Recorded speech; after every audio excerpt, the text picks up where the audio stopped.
Hi, everybody. Welcome to the show. As usual, I am going to be answering questions from my wonderful, amazing Patreon patrons first. So, if you are in the live chat right now and you have stuff you want me to talk about, questions you want to ask me, whatever, please hang on to them until I get through the patron questions, and then I will turn my full attention to all of you wonderful people on the in the live chat, and we'll spend the rest of the show just hanging out together. So, first from my Patreon patrons, the first question is, of course, as usual, from our pal Some Random Geek, who says, Steve, on your Trek Actually video asking, does Star Trek glorify terrorism? Our friend and comrade Jamie J left the comment, Nous sommes tous des assassins, Sartre, and I don't speak French, so that was awful. Which, when you put it into Google Translate, spits out, we are all assassins. Jamie J explains further in a reply saying Jean-Paul Sartre argued that all of us are responsible for the violence we enacted on our behalf by the states we live under. I agree. We all are responsible, and we all should fight against it tooth and nail with every fiber of our being in every way we are able to muster in order to put a stop to anything we ourselves do not support, whether that is unjust war or police brutality, or simply allowing private individuals and organizations to enact violence against marginalized people, or the willful destruction of the planet we and the vast majority of all other known life needs to survive. We should fight everywhere we are able to stop whatever atrocities we can.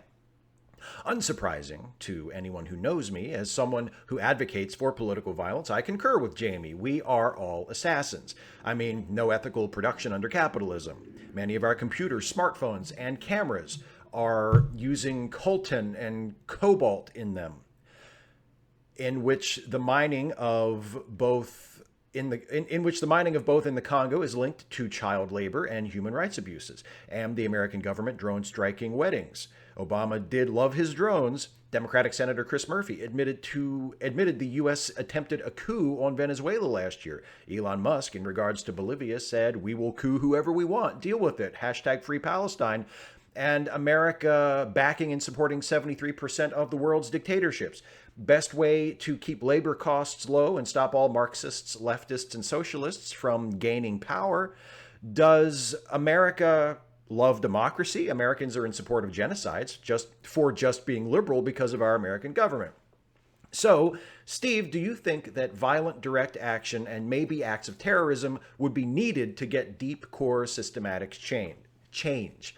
And how far are you willing to go? Remember, acts of violence could be just sabotage. You can answer however you want, knowing this is going out to the public, and you might already be on a watch list with your terrorism video, and you could guess my answer if you want. I'm interested in how you respond. Okay, so I'm not going to say that I think acts of terrorism might be necessary. I mean, I will say this: I am not the kind of person who is automatically, like, categorically opposed to political violence. I am not someone who says that violence is never the answer, or that violence can never be the answer, right? Because I think history tells us a different story. I think history tells us that sometimes violence happens and there is a positive result that follows. Okay, so I'm not going to say like that, oh no violence. I never would support violence, but I want to be careful about what I say. Not just because oh no, I'll be on a watch list or whatever, but because I feel very how do I put this? I'm very reluctant to prescribe actions for others that I don't think I would be willing to take myself. And I don't think, whether it's personal cowardice or some other reason, some inability, on my part, or some unwillingness or whatever, I do not think I would ever actually participate in the kind of violence we're talking about, however justified it may be, right? however justified it may be, whether it's acts of sabotage or property destruction or things that are more extreme than that. Like, I don't think that I myself would participate in that. So I feel very weird about saying, yes, political violence is the answer. Yes, we might have to commit acts of terrorism. We might have to have a violent revolution, when I know, not for a certainty, but with, a high degree of confidence that I would not be one of those fighting in it. I feel weird about that. That feels wrong to me, to say, yes, we must have a violent revolution. Now go fight it, other people, or yes, we must commit acts of terrorism against this unjust, tyrannical government. You go do that, everybody. I'm going to stay here. That feels weird and wrong to me. So I'm not going to say that. Philosophically, I do think there may be times when it is at least permissible ethically. It's at least allowable. It's not automatically wrong. I glanced at the chat. John Brockman's like, Steve Shives endorses cowardice. Yeah, I mean, it is what it is. I don't know if I endorse it. I certainly model it from time to time. But yeah, so I think that's what I have to say about that. I am not categorically opposed to it. I do think that it may be necessary at times, or at least, ethically acceptable. But am I going to say that I support it, or that I endorse it, or that anything like that? No, I'm not going to say that, because I cannot honestly say that if something like that were to happen, that I would be one of the people in the streets, participating in it, however justified it may be. So I'm not going to say that. Next question is from Fernanda Nogales, who says, your thoughts on the Biden-Harris ticket. I am going to vote for it. And I'll tell you this, I will go a step further and say, not only am I going to vote for the Biden-Harris ticket, but I'm going to vote for the Biden-Harris ticket for reasons other than the fact that they are the alternative to President Trump.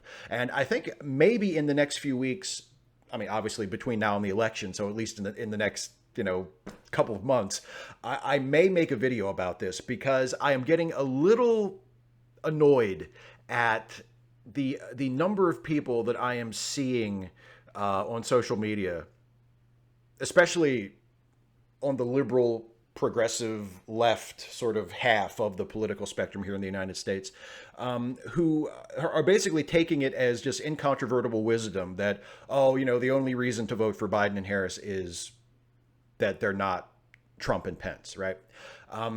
I think if that were the only reason, that would still be a sufficient reason. I mean, if you want to get down to brass tacks, the fact that Biden is not Trump is all the reason I would ever need to vote for him, and to vote for him happily. I mean, if the alternative is 4 more years of Trump, I will do backflips down to my polling place and vote for him. Actually, no, I won't. I will mail in my mail-in ballot, which I requested this past week. But there are reasons to vote. I think there are reasons to vote for the Biden-Harris ticket other than they're the not Trumps, right? If you go, and I mentioned this on a previous live stream. I think I mentioned this on the Facepalm 5 earlier this week. If you go to Biden's website and you go through the Joe's Vision section, there are dozens of detailed proposals of what he would like to do, of the programs he would like to create, of the legislation that he would like to sponsor or that he would sign if it were to be passed. It's incredibly detailed. It's incredibly specific. It touches on so many different issues: political, social, economic, racial justice, gender equality, LGBTQ equality. It just goes on and on and on. It's an incredibly comprehensive platform. And it is an incredibly progressive platform. Is it as progressive as I would like? No. Does it endorse full universal health care, Medicare for all? No. Does it endorse free higher education? No. Does it endorse housing as a human right? No. There are a lot of things that I wish it would do that it doesn't. But what it does is incredibly progressive, and if it were enacted, would be a massive improvement on the current state of affairs in this country. And that, to me, is a reason to vote for this ticket. Not just because they're not Trump, because the platform they are running on, while not as progressive as it could be, and while not as progressive as I and a lot of other people might want it to be, is still incredibly progressive.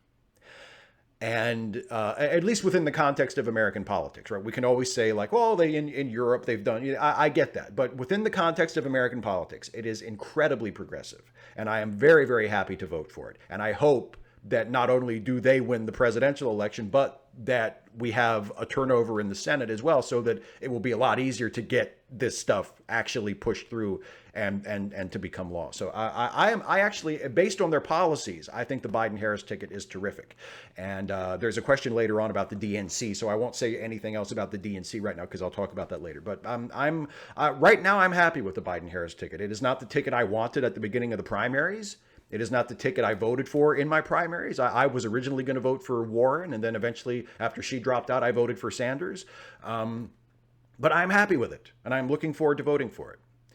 Next question from Mike. You are a killer and a villain. Well, if you think that, Mike, why are you a patron? Oh, okay, never mind. It's hypothetical. And you are bent on the utter destruction of the Federation, but so far you have been unsuccessful. You have recently come into the ownership of a badly damaged time machine.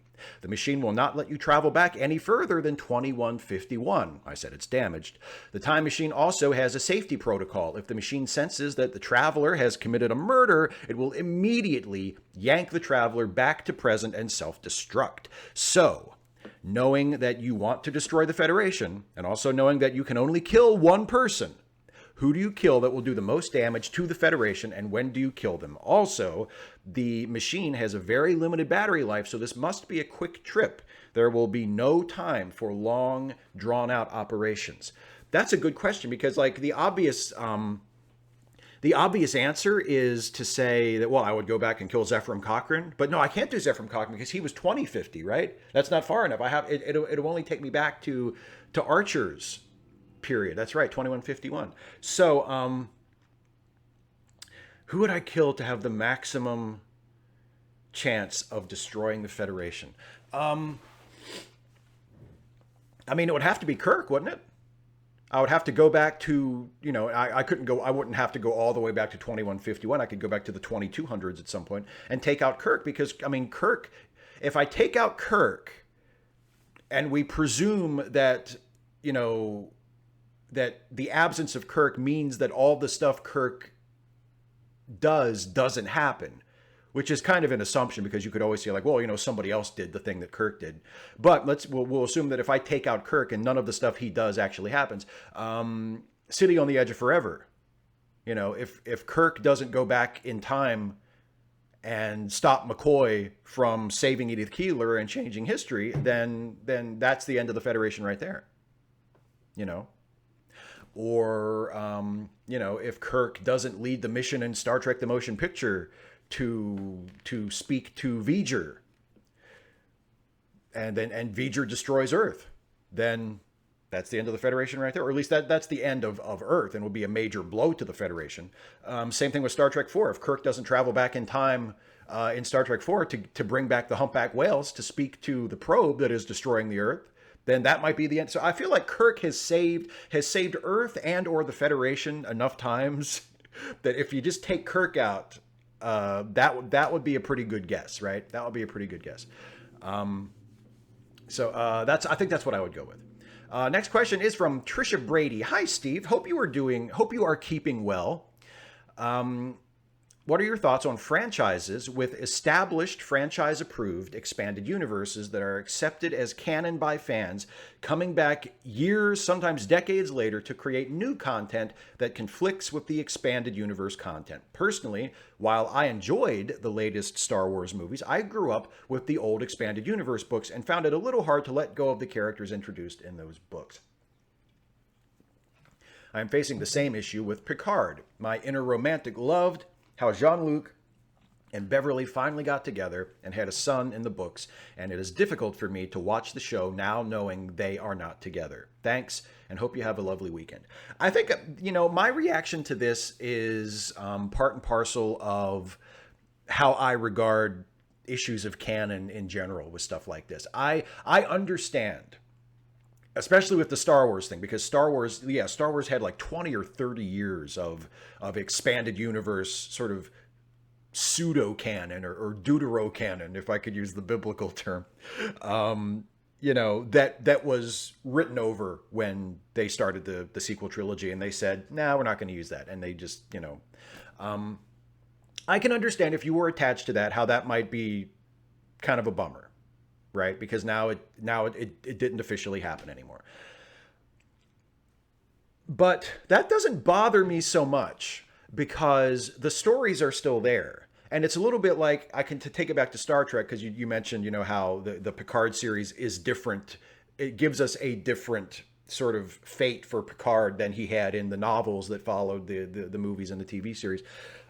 When the 2009 Star Trek movie came out, and of course, it has the time travel plot where Spock travels back in time and changes history, and the timeline it creates the Kelvin timeline. And there were some fans at the time, even though the producers of the movie went out of their way in the press and interviews and everything to make it clear that they were not erasing the prime timeline. Like, the prime timeline continued to exist, and the Kelvin timeline that resulted when Spock and Nero traveled back in time was a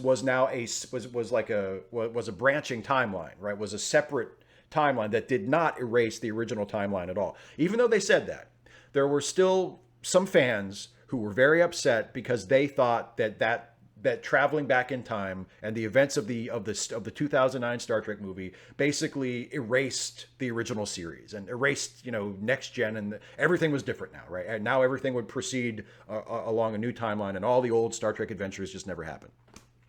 Even if that were true, right? Even if that were true, which the producers of the film say that's not how it is, right? And now with the new shows, I think they've established, like, they're producing series in the prime timeline right now. So the prime timeline obviously still exists within the fictional Star Trek universe. But even if it didn't, my reaction from the first time I heard that critique was, it's all made up anyway, who cares? Right? If you love the original Star Trek, if classic Trek, and with William Shatner and Leonard Nimoy and DeForest Kelley and Nichelle Nichols and George Takei and James Doohan and Walter Koenig, if that is your favorite Star Trek, whether within the fictional universe of Star Trek that no longer exists or not, those episodes are still there. They're on Netflix, they're on CBS All Access, I think they're on Hulu, they're playing in reruns all over the place, they're on Blu-ray, right? You can go watch classic Star Trek anytime you want. And just because theoretically or hypothetically it no longer happened within the fictional Star Trek universe, who fucking cares? It's all made up anyway, right? So while I get why it might be a little bit of a bummer, if you were really, really into the expanded universe and then they didn't use any of it for the sequel trilogy, and it just sort of got written over, those stories are still there. All those novels and comics and video games and everything that was a part of what was previously called the expanded universe, it's all still there. And if those stories themselves had value to you, if you enjoyed reading those stories or playing those games or whatever, reading those comics, then I don't see why it's that big of a deal. You can still go back and pick up your favorite, trade paperback of a Star Wars comic that is set in the old expanded universe and read it and still get a great deal of enjoyment out of it because you value the story, right? Right? That's what I think. That's my opinion. But like I say, I understand that, other people might not, feel that way. But that's how I feel about it. And I saw earlier, I glanced at the chat and I saw Dana said, canon is where story begins. Exactly. It's like what Spock says to Valeris in Star Trek VI. When Valeris starts to say something about logic to Spock, Mr. Logic, right? She's like, but such and such isn't logical. And Spock says, logic is the beginning of wisdom, not the end, right? So canon should facilitate story.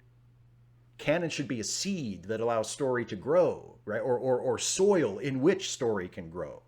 It shouldn't strangle it. It should nourish it and allow story to grow. So, and if canon ever becomes a limitation, then fuck it. Tell the best story. That's what I think.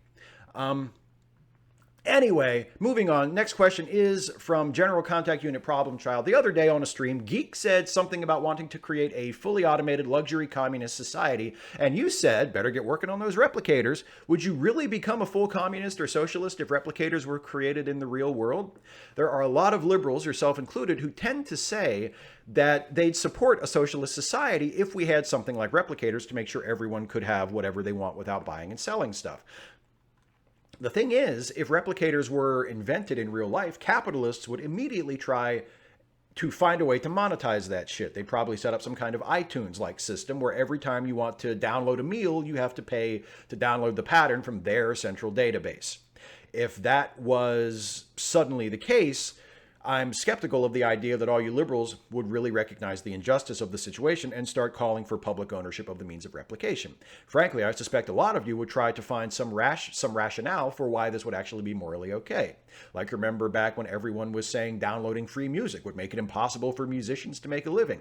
I could easily imagine people arguing that if we don't charge for replicated food, it'll make it impossible to make a living as a chef. So, Steve, whose side do you think you'll be on when the mainstream media starts demonizing replicator hackers for supposedly putting Olive Garden cooks out of work? This is actually really easy because I'm 100% positive I will be on the side of the replicator hackers. And I don't... See, here's the thing. Depending on how you define socialism, if you define socialism by the strict, like, original sort of textbook, the workers own the means of production socialism, and that's the only sense in which you mean it, then it's more up in the air as to whether I would support it or not. But I think everybody has a right to food now. Capitalism, socialism, whatever system we live under. I think everybody has a right to eat now.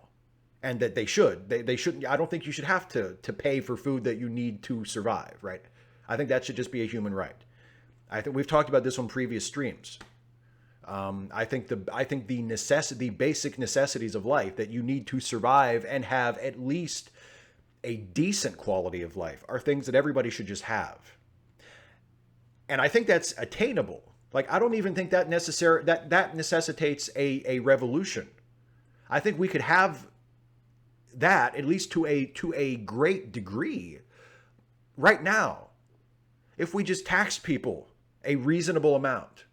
If we just implemented some government programs, if we implemented, universal basic income, and we implemented, we put guarantees in place, like, that guaranteed the right to a house, that guaranteed the right to food and water, that guaranteed the right to education and housing and all sorts of other things that people need to have in order to live, in order to have a decent life. I'm in favor of those things now under the current system. And I think there's no reason why we shouldn't have those. So if there were replicators that could make food that would be either free or at an incredibly low cost, that would be enough to feed everybody, right? We invented the Star Trek style replicator where it's a magic hole in the wall that you just walk up and push some buttons or talk to it, and it makes whatever food you want. It just conjures it out of thin air. I would not be in favor of that, of access to that being limited in order to make a profit off of it at all, right? I mean, I would treat it like those things I already mentioned, like healthcare. Like, I think everybody should have a right to that, period. And if people want to find some other way to profit off of it that doesn't stop people from getting their necessities from it, whatever, fine. But if it was a situation where, you literally could not use a replicator without having to pay for something that you needed, like you could not get free food from a replicator or something, and then there were replicator hackers who had figured it out, I would be 100% on the side of the hackers. To me, that is not even a socialist or capitalist issue. That's a humanitarian issue. If we have the means to feed everybody, then we should be feeding everybody, regardless of whether anybody can make a profit on it or not. So I'm 100% sure I would be on the side of the replicator hackers there. Michael Hainline says, "Hey, Steve, did you laugh at the Janeway protocol bit on Lower Decks? What's your theory on what the Janeway protocol actually is?" Well, obviously, I tittered at it. I didn't it wasn't a guffaw. It was a titter. It was like a, kind of like that. I thought it was funny. What is the Janeway Protocol? The Janeway Protocol is when you get your ship lost 70 years from home for no reason, and then when you get back, you get promoted. It's the Janeway Protocol. Um, The Thinking Cat, former Cthulhu, Prophet, neo-normie, and masked fat guy, but now a cat. Boy, these are the names, right? Red Letter Media did a very good top 5 TNG episodes, but which episodes do you like the most? As my only one where I was in agreement was the Nth Degree and the Drumhead. No mention of Synthesis, Genesis, or my favorite story, Devil's Due. But if pressed, what is your favorite 5? If pressed. And should the list really be 10 as the first encounter at Farpoint and Last All Good Things, as well as Arsenal of Freedom, Skin of Evil, The Royale, and of course yesterday's Enterprise, and all the holodeck episodes? The list becomes more of which episodes you don't like. So many would be that should be the list. Top 5 TNG episodes you skip as their pants. I have no idea what that last part means. Okay, so I think you're asking for my top 5 TNG episodes. I would say I think my favorite TNG episode is the Chain of Command 2-parter, and so I can fit more episodes on the list. I will count both halves of Chain of Command as one episode. So I would say Chain of Command, Tapestry is just a wonderful episode. Maybe The Measure of a Man. What else? What's another good one? The Drumhead is definitely on there for me. I love the Drumhead. And I don't know. I feel like I got to throw a Riker episode in here because I do love me some Riker. I don't know, but then again, what's another great episode that I haven't mentioned yet? Chain of Command, Tapestry, which is the best Q episode, I think. Measure of a Man, Drumhead, and yeah, I don't know. What would be the 5th one? See, you're right. It is tough because there are so many great episodes. Maybe Cause and Effect. I love the Time Loop episode. Cause and Effect is a really good one. So yeah, David Colby informs me in the chat, calling something pants equals it sucks. Well, I don't fucking know that. How am I supposed to know that? So episodes you skip as they are pants. Okay, so you want to know the top 5, so the worst episodes, or the episode. There aren't really, Code of Honor is pretty bad. Actually, a lot of season 1 is pretty bad. I don't think Genesis is that good either. I know you listed Genesis as one of your favorites. I don't really think Genesis is that good of an episode. It's a fun episode to watch, because it's a hoot, but it's not a really good episode. What's the other one? What's the what's the fucking the episode? I can't remember the name of it. The episode where Dr. Crusher has sex with the ghost. Oh, what's it called? I can't think of the title. Someone in the chat's going to tell me the title. I can't think of the title. But the episode where Beverly fucks the ghost. That's not a good episode either. So that will be one. Anyway, moving on. Speaking of David Colby. Chris H., The Inner Light. Yeah, The Inner Light is a great one. The Inner Light would definitely be top 10. Anyway, David Colby says, I've started a new, possibly mad project. What if I wrote a Selly's Star Trek pastiche? What if every week I wrote a 10,000-word novella episode and released them weekly? What if a really great artist did covers for them in exchange for a cut in the profits? What if it was literally the premise of Star Trek Voyager, but smuttier? Sub Rosa, thank you. That's the Beverly Fucks the Ghost episode, Sub Rosa. Thank you very much. A bunch of people mentioning it in the chat. Anyway, what if Neelix was a lesbian cat girl? I'm listening. What if? So, anywho, Harem Trek has already become a rather high-selling novella, at least insofar as indie porn writers measure such things, and that leads me to ask the important question, which Voyager episodes that you really hate would you like to see rewritten to be actually good? Like, what major stinkers come to mind that you think would kick ass if redone to be good? And hornier. Also, the book is here, and the book is linked in the description of this video, by the way, as well, if you want to go check out the book. And then the cover as well. And actually, the cover, you can see the cover if you go check out the book on Amazon. But the cover is really cool. It looks like an old school, Star Trek novel from the 70s. It's really, really cool. Anyway, my cover artist basically knocked together a 3D model of the ship, which I described as what if the Nova class was built in the NX era, and now she can throw together a cover like this in about 30 minutes. It's amazing. It's a really cool cover, by the way. So everybody, if anybody who goes to check out the book, take note of the cover because it does look really cool. And I love that we're both big fans of the Nova class too, because that comes up a lot, I think, in your questions. Here's the first since it's like a porn series, right, or an erotic series, whatever you want to call it, right? Harem Trek, right? So it's Star Trek but hornier, and it's a riff on Voyager. You have to be able to do something with that fucking Janeway holodeck program, right? Where she plays the governess. She like inserts herself into like a gothic novel. You got to be able to do something with that. That takes place over several episodes. What is it? It's Janeway Lambda 1. Like, they couldn't even come up with like a fucking title for it. They call the program Janeway Lambda 1. Like, Picard didn't call Dixon Hill like, Picard Gamma 7. Like, it was Dixon Hill. But yeah, because it's like, what the fuck were you thinking? We're just going to spend they spend a lot of time showing us Janeway playing this fucking holodeck program that goes nowhere and means nothing. But if you're making it hornier, go for that. So I would say do something. I can't give you a specific episode, but do something with Janeway's fucking bullshit holodeck program.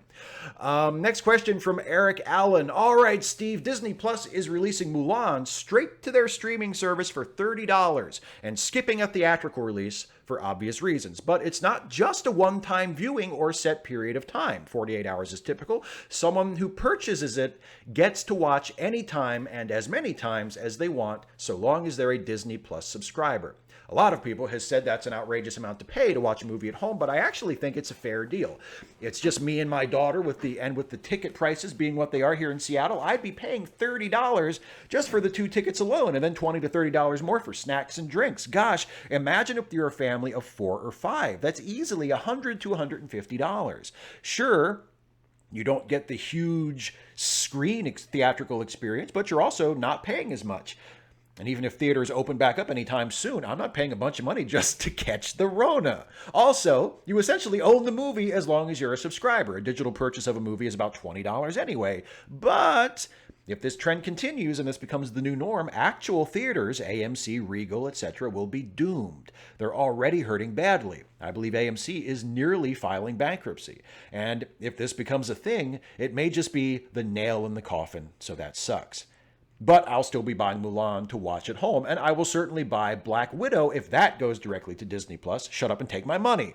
Would you buy a direct-to-streaming service major blockbuster movie for $30 or more? And what impact do you think this possible trend may have on the industry? Anyway, as always, my friend, I hope you and yours are super well, and thank you for the great content you provide. Well, thank you very much for being a supporter of mine. You helped me to provide the content, so I couldn't do it without you.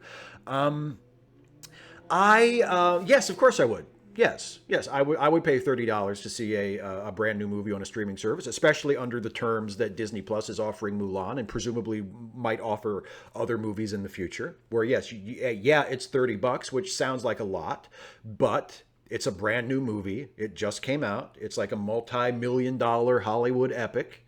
You can watch it as many times as you want. You basically own the movie from that point on. It's still going to be cheaper than going to see it in the movie theater where you only get to see it once. I don't see how it's not a great deal. So yes, of course I would. Absolutely I would. I did, Universal released some movies on streaming services earlier this year that had been intended, for theatrical release, and then that didn't happen because of COVID. That's how I watched the new Invisible Man with Elizabeth Moss, because Universal, you could rent it, and that wasn't even like a Mulan thing where you own the movie. Like it was a more expensive than usual rental, and you got to watch it, for 48 hours after the rental period. But it was a brand new movie. Like it would have been in theaters if not for COVID, and I did that. And I thought that was pretty cool. And I liked the movie too, which is a good bonus. But yeah, of course I would. Of course I would. And as far as the effect it would have on the movie theater industry, yeah, it's probably gonna really, really knock the shit out of them. And as someone who loves going to movies at the theater, that would hurt. Like I don't want movie theaters to go away. I like going to see a movie in a movie theater. You know, it's a really, really nice experience. It's the best way to see a movie, I think. But if that is the way things are going, I don't really know that there's much point in fighting it anyway. You know, I like bookstores too, but I have a Kindle and I haven't bought a physical book in a couple years because I have a Kindle. And if there's a book that I want, I can either borrow the digital version of it from the library or from, you know, Amazon. If you subscribe to Amazon's sort of Kindle service for you know, a couple of bucks a month, really, there's like a library of Kindle books that you can borrow copies of. And with Comixology, it's the same thing for comics. If you are a subscriber to the Comixology service, you get a discount if you buy comics from it, but you can also borrow comics from a database of approved titles. So you can, you know, read comics for free. And, you know, not for free because you're paying for the service, but it's a monthly fee, and you can, and it's all on my Kindle. You know, and yeah, I love comic book stores. I love bookstores, but that's just the way it's going. You know, I used to love record stores too. I listen to music. I listen to all of my music online. I haven't bought a CD. It's been longer since I've bought a CD than since I bought a book, like if it's a paper book. So that's just the way it goes. And if movie theaters are yet another casualty of you know, our continuing move toward digital media and home media, I mean, that's just the way it's going to be, you know? Like, there's really, I feel like it's swimming against the tide at this point. If movie theaters go the way of bookstores and video stores and record stores, I mean, that may be just how it's going to be. And those things won't completely cease to exist. There are still record stores, there are still bookstores, there will still be movie theaters, but they'll just be probably locally owned or owned in small chains, and they'll be like specialty things. They'll be like a niche thing. It won't be the main, you know, method of consumption. And that's probably just how it's going to be. And I think the COVID thing and studios like Disney especially choosing to release major new films that would have been theatrical releases directly to streaming is going to hasten that process. But it was probably going to happen already. Cassandra Brockett says, "Hey, Steve, just wondering what your thoughts were on the current video output from the Lincoln Project. I only heard about these peeps recently, and I myself am rather shocked at their espoused viewpoints given the political party they claim membership of." Yeah, I think the ads themselves are excellent. I think I've really, really been impressed by all of them that I have seen. But I do think it is worth keeping the group itself at arm's length, because let's not forget, even though they make really, really great ads attacking Trump and know right where to hit him, they are still Republicans. And the Republican Party was bad before Donald Trump was around. And the Republican Party is still going to be bad after Trump is gone. Like, there are certain fundamental philosophical beliefs, certain I guess tenets of American conservatism, of the Republican Party, that have been in place for my entire life and then some, that are just bad, that make the world a worse place, that make people's lives worse, that would, you know, deprive people of things that I think they deserve, that I think they have a right to. So even though the Lincoln Project is a really, really great asset right now for attacking Trump, I do think it's worth keeping them at arm's length. Cody Johnson did a really, really great video about this on Some More News a couple weeks ago, and I agreed with a lot of what he said. That, you know, let's enjoy the ads. The ads are really great, and it's nice that they're landing all these punches against Trump. But yeah, let's not get too excited. You know, let's remember that when the election is over, these same people might not be the allies that they are now. You know. Isaiah Taylor says, "So Steve, as of late, the country seems to be obsessed with pedophilia, sex crimes, and child sexuality. From sensationalized Facebook stories that bring all the rednecks and neckbeards and their shotguns to seek pedophile killing fame, to Georgia politician Marjorie Taylor Greene that promotes the QAnon conspiracy theory. As a victim of sexual molestation, I don't agree with the belief that we should put sex offenders to death. I was sexually abused by my babysitter back in the late 90s or early 2000s, and I vaguely remember it. I see no need to file charges. As I have stated, I don't remember it all too well. The babysitter was a black woman that touched my private area, and I'm stopping it there. But I wasn't creeped out by it, but I was curious. I didn't tell my mom about it, and I left it at that. I've gotten death threats from Facebook friends simply because I disagreed with the "I'm going to blow their head off with a shotgun" solution that I see all the gutter trash on Facebook. Personally, I don't understand this obsession with children and, more awkwardly, child sex crimes. My childhood sucked, but I moved on. Nothing really special about it. Furthermore, most child predators are actually people the child knows. I think most of the sensationalism about child molesters is used to get people riled up, especially those who have hero and revenge complexes. It's a major show of insecurity. It's also kind of tinged both racist and sexist. Take Deborah LaFave, the white young female teacher that was accused of having sex with a student. She was treated rather lightly, opposed to if a 50-year-old did the same crime, in which people would be calling for the death penalty. Lastly, these so-called child advocacy groups are largely silent on issues such as child poverty, childhood hunger, shooting in schools, and mock students like Greta Thunberg for her climate activism. I know that this is a rather controversial subject, but what is your opinion? Well, I don't. I'll say with you. I'll go with you this far. I do not support the death penalty in any case. So I don't think the child molester should get the death penalty any more than anybody else should. And I don't think that people, promising bloody revenge or taking the law into their own hands and going out and hunting pedophiles with shotguns is the way to deal with the problem of pedophilia. So I'm with you on that. And I also agree with you that choosing to speak out very assertively against child molestation is a relatively easy thing to do. And I do wish, even though I am very grateful for organizations that speak out, in support of victims of child abuse and child molestation, and unfortunately they are very necessary. Yes, I also wish that there were more groups that would speak out about things like, as you mentioned at the end of your question, like child poverty, like childhood hunger, and things like that. And obviously school shootings. I mean, gun control is one of my pet issues. I mean, I'm a major advocate for gun control. School shootings being a major part of that, though not the only part of it. So yes, I agree with you there. But child molestation, child sex abuse, child abuse in general is an absolutely inexcusable crime that should never happen.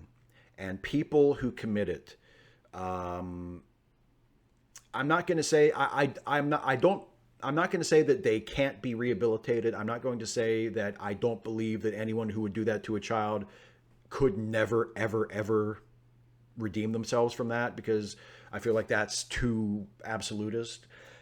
But it's one of the worst, if not the worst thing you could do in terms of like a one-on-one crime. Like, obviously, if you want to get like philosophical about it, you could say like, oh, what about genocide? What about the Holocaust? What about crimes that kill dozens or hundreds or thousands of people? Okay. But in terms of like a one-to-one crime, it's one of the worst things you can do. I mean, it's just absolutely, it's unforgivable to take advantage and to abuse and harm an innocent person who probably doesn't understand what's happening, can't defend themselves, doesn't have the mental or emotional wherewithal to understand what is happening, to deal with it. Like, it's absolutely despicable.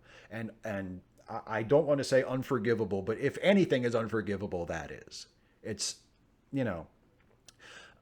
so I understand the emotional impetus behind people saying, I want to grab a shotgun and kill that child molester. I completely get the emotional impetus behind that, even though I might say, well, that's not the best way to handle the problem. That's not the best way to handle the social problem, right?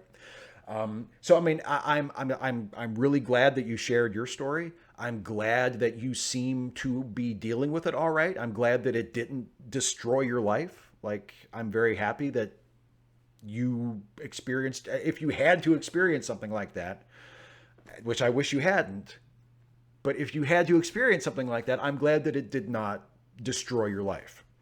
But it has destroyed a lot of people's lives. Not everybody experiences it the same way you did. And, so, I mean, it's hard for me to say no, feeling the way I feel about the gravity of the crime. It's hard for me to say that we're too obsessed with it. I do think that people will often yield a performative outrage about crimes against children for political purposes. Like, for instance, like QAnon. Like, QAnon is a great example, and you mentioned a QAnon supporter in your question. Because everybody does hate child molestation, because crimes against children are so rightly universally reviled, if you can accuse someone of being a child molester, or say that, well, we are anti-child molester and they are child sex traffickers, like that's, you're setting up a really lopsided system there where you're always going to be on the moral high ground because you're the not child molesters, right? So I do think that happens.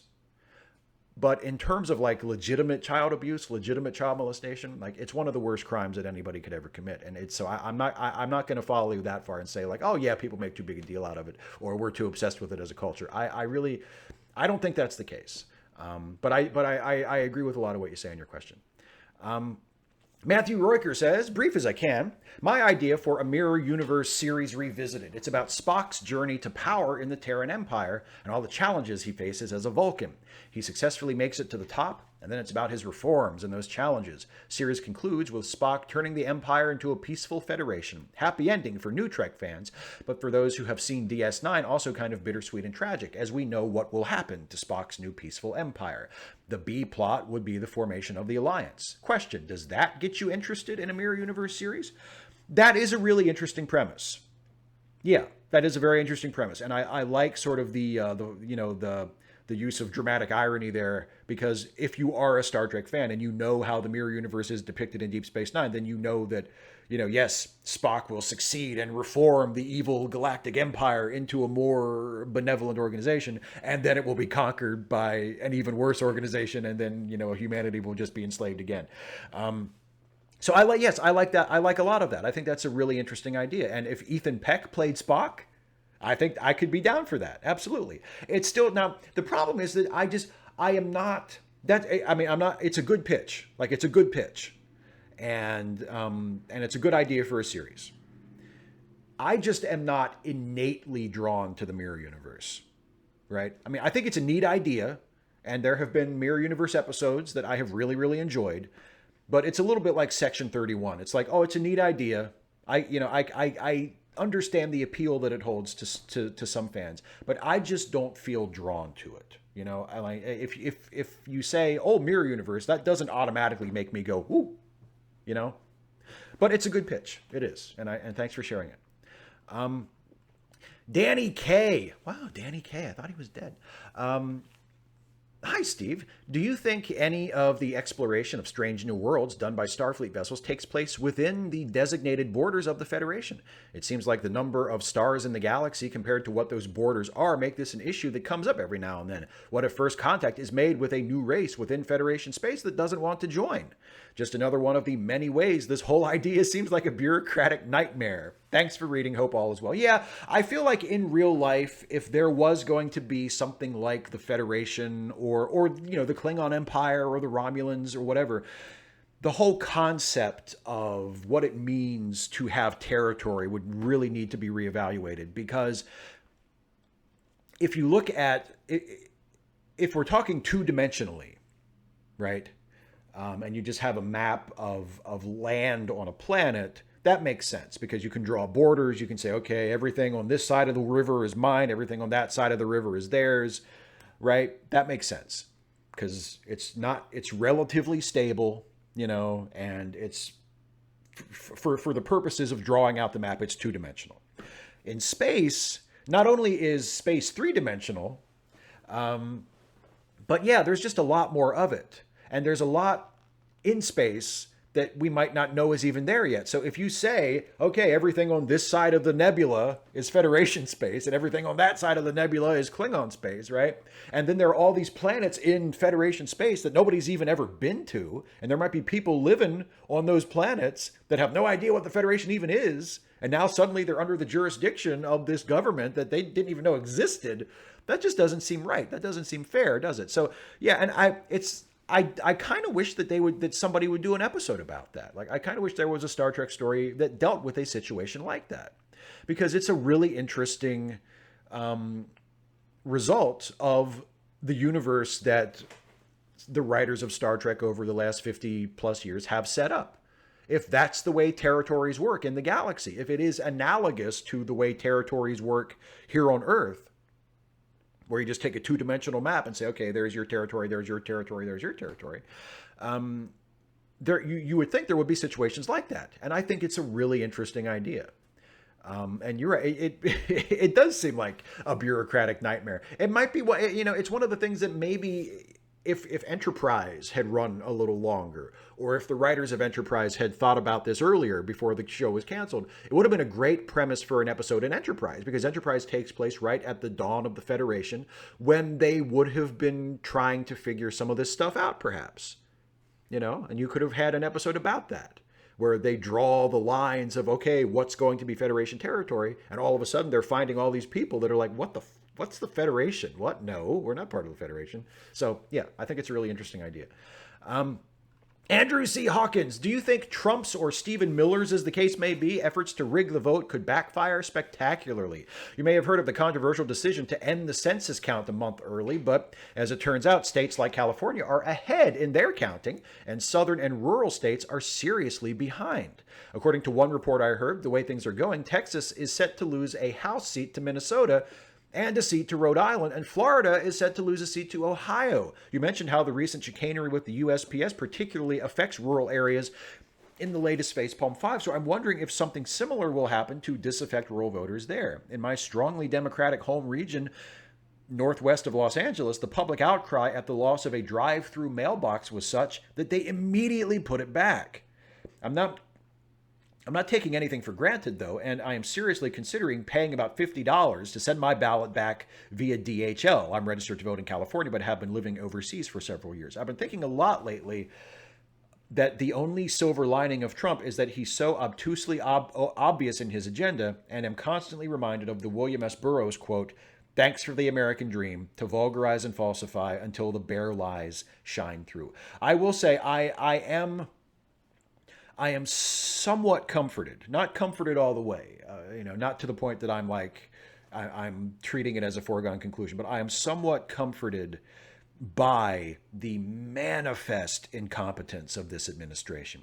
And something like what you just described with the census, where I'm sure that it probably seemed like a good idea at first to someone like Stephen Miller or to someone like Donald Trump, to say like, I know what we'll do. We'll sabotage the census. Then all those people who would vote against us, they won't be represented.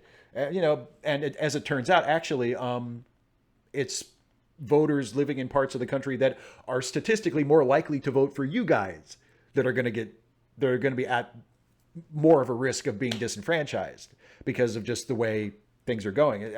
I don't think they ever anticipated that, and I hope I hope that they don't. Like I hope that it does backfire on them, honestly.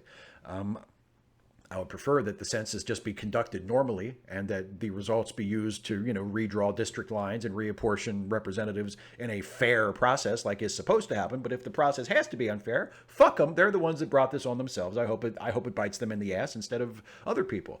But yeah, I do take some degree of comfort from the fact that as evil as Trump is, and as malicious and malevolent as his policies are, he and apparently most of the people who work for him, especially most of the people who are in senior positions who actually have his ear, are absolutely fucking incompetent and have no idea what they're doing. That makes me feel a little bit better. Joe McClory, so I have been having conversations about the USPS and voter suppression in general lately, and I was taken aback when someone admitted it was happening, but it was good because people are tricked into thinking voting them is good for them when it is not. I have been left in this frame of mind where I do not know for sure how I would feel about those measures if I did believe, like her, that it was for the greater good? Could I accept helping people against their will? Could I defend building a system that took away the voice of others if I thought they would use that voice to live shorter, more painful lives? It is a harder question to me than I thought it would be. In general, I believe that given the power and freedom to do so, people will choose better than a group of people with power over them will choose. But then again, if the government did truly provide for the common good and an opposing party was running on a platform that would tear down those services, it would be hard not to defend the party that helps people, even if it meant doing so in less democratic ways. What do you think? Could you defend the voter suppression of the Republican Party if the Dems were doing it? Could you defend a party doing those things or worse if they did everything you wanted government to do except for doing the will of the people? Would you worry that you were wrong about what is best for people if even a slim majority disagreed with you? What a great question. And it reminds me of a discussion I had a few weeks ago about Julius Caesar with somebody. The play Julius Caesar, not necessarily the historical figure, but and yeah, it's the answer. It's a really tough question, and it really gets to the heart of what is the purpose of government. Is the purpose of government to do the will of the people, no matter what the will of the people might be? Or is the purpose of government to act for the common good, even if that common good may contradict the will of the people from time to time, or may require the government to contradict the will of the people, right? And that's a tough question. And honestly, I don't have a solid answer to that, because I can see both sides of it. Generally speaking, I do think that government should be limited by the will of the people. I believe in democratic government. I believe in representative government. I believe in government that draws its power from the will of the people, right? But at the same time, if a majority of the people decide to do something that will lead to the end of that civilization, or will lead to the incredible harm of a lot of people in that society, like, can you just sit back and say, well, hey, it's the will of the people, what are we going to do? I mean, who was it who said the Constitution is not a suicide pact? I can't remember who that was, and I wish I could remember that. And if somebody in the live chat knows it, drop it in the live chat. But that's one of my favorite quotes about government, is that the Constitution is not a suicide pact. And but that also gets at the difficulty of the question, because then the question becomes, if it is sometimes necessary to defy the will of the people, or to defy perhaps even the rule of law in order to do something that is right, that is morally just, who decides when that is? Who decides when that is the appropriate course of action to take? And that is a really, really tough question. And as I say, I do not have a definitive answer. All I can say is, in general, I believe that government should draw its power from the will of the people, that government should be accountable to those that it governs. But that does not mean that I'm comfortable saying, well, majority should rule no matter what. And if that is the will of the people, then that is what should happen. I'm not comfortable going that far, but it's a really, really difficult question.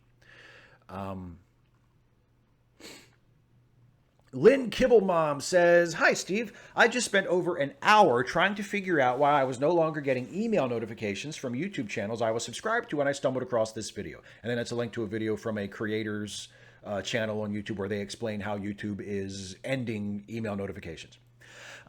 Question goes on. I watch 99% of YouTube videos on my laptop rather than my phone, but now my phone is clogged with YouTube notifications. I know you are just one of millions of YouTube channel owners and so have no great influence with YouTube, but I just thought, I just thought I would let you know about this situation and my feelings. Maybe if enough people, including creators, complain to YouTube, they will reverse this decision. I accidentally quoted Joe Estevez from Soul Taker there. Actually, no, I think Mike does that joke in the Mystery Science Theater episode. Thanks for listening. Oh yeah, a question. Your thoughts? Any creator insight into the situation? I didn't even know about it until I read your question and I watched the video earlier. It has not affected my life at all.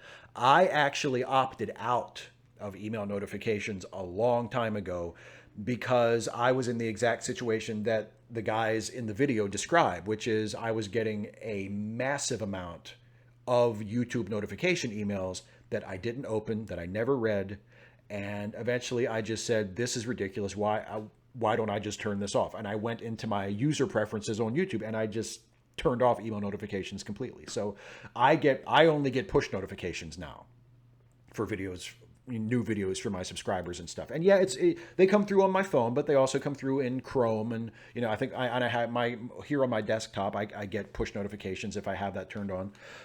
So it hasn't really affected my life at all because I never really used email notifications. It does seem a little extreme, a little excessive to just turn it off for everybody. But then again, if what they say in the video is true, according to their analytics, most people weren't reading those emails anyway. So unfortunately, you may have just been in the tiny, tiny minority of people who actually got some use out of the email notifications.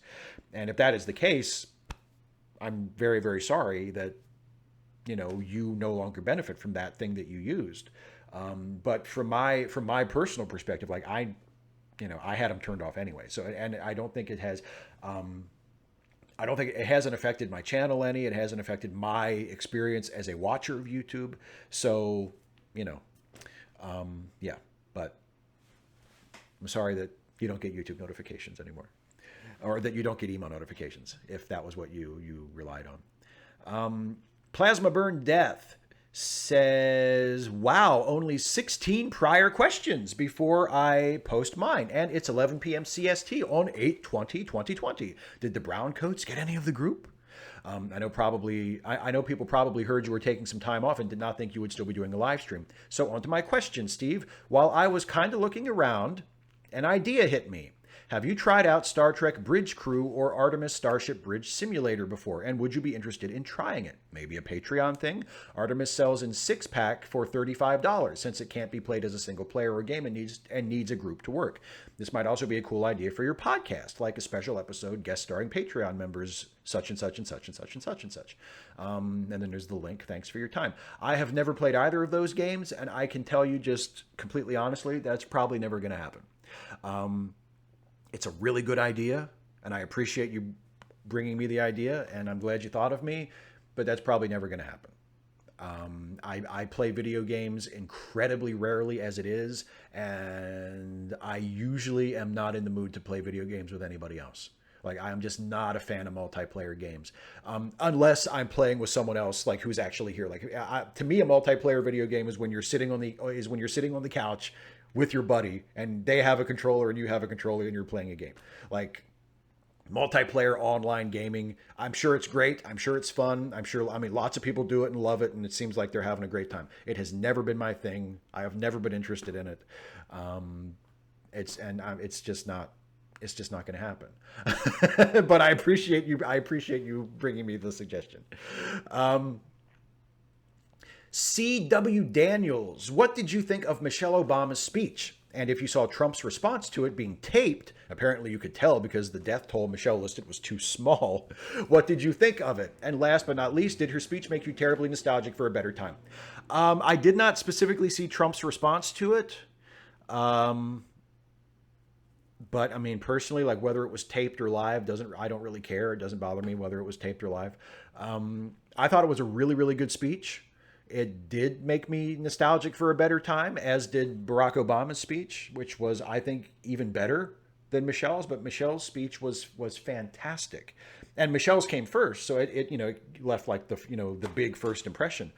Definitely one of the highlights of the convention for sure. And yeah, all of the speeches made me nostalgic for when the country was run by people who were capable of giving a speech convincingly and compellingly. So I mean, there's that. But yeah, I thought Michelle Obama's speech was terrific. And I did not see Trump's response to it. I saw Trump's response to Obama's speech where he was like petulantly tantrum tweeting in all caps, like, but he spied on my campaign, which he didn't, but whatever, you do you, Donald.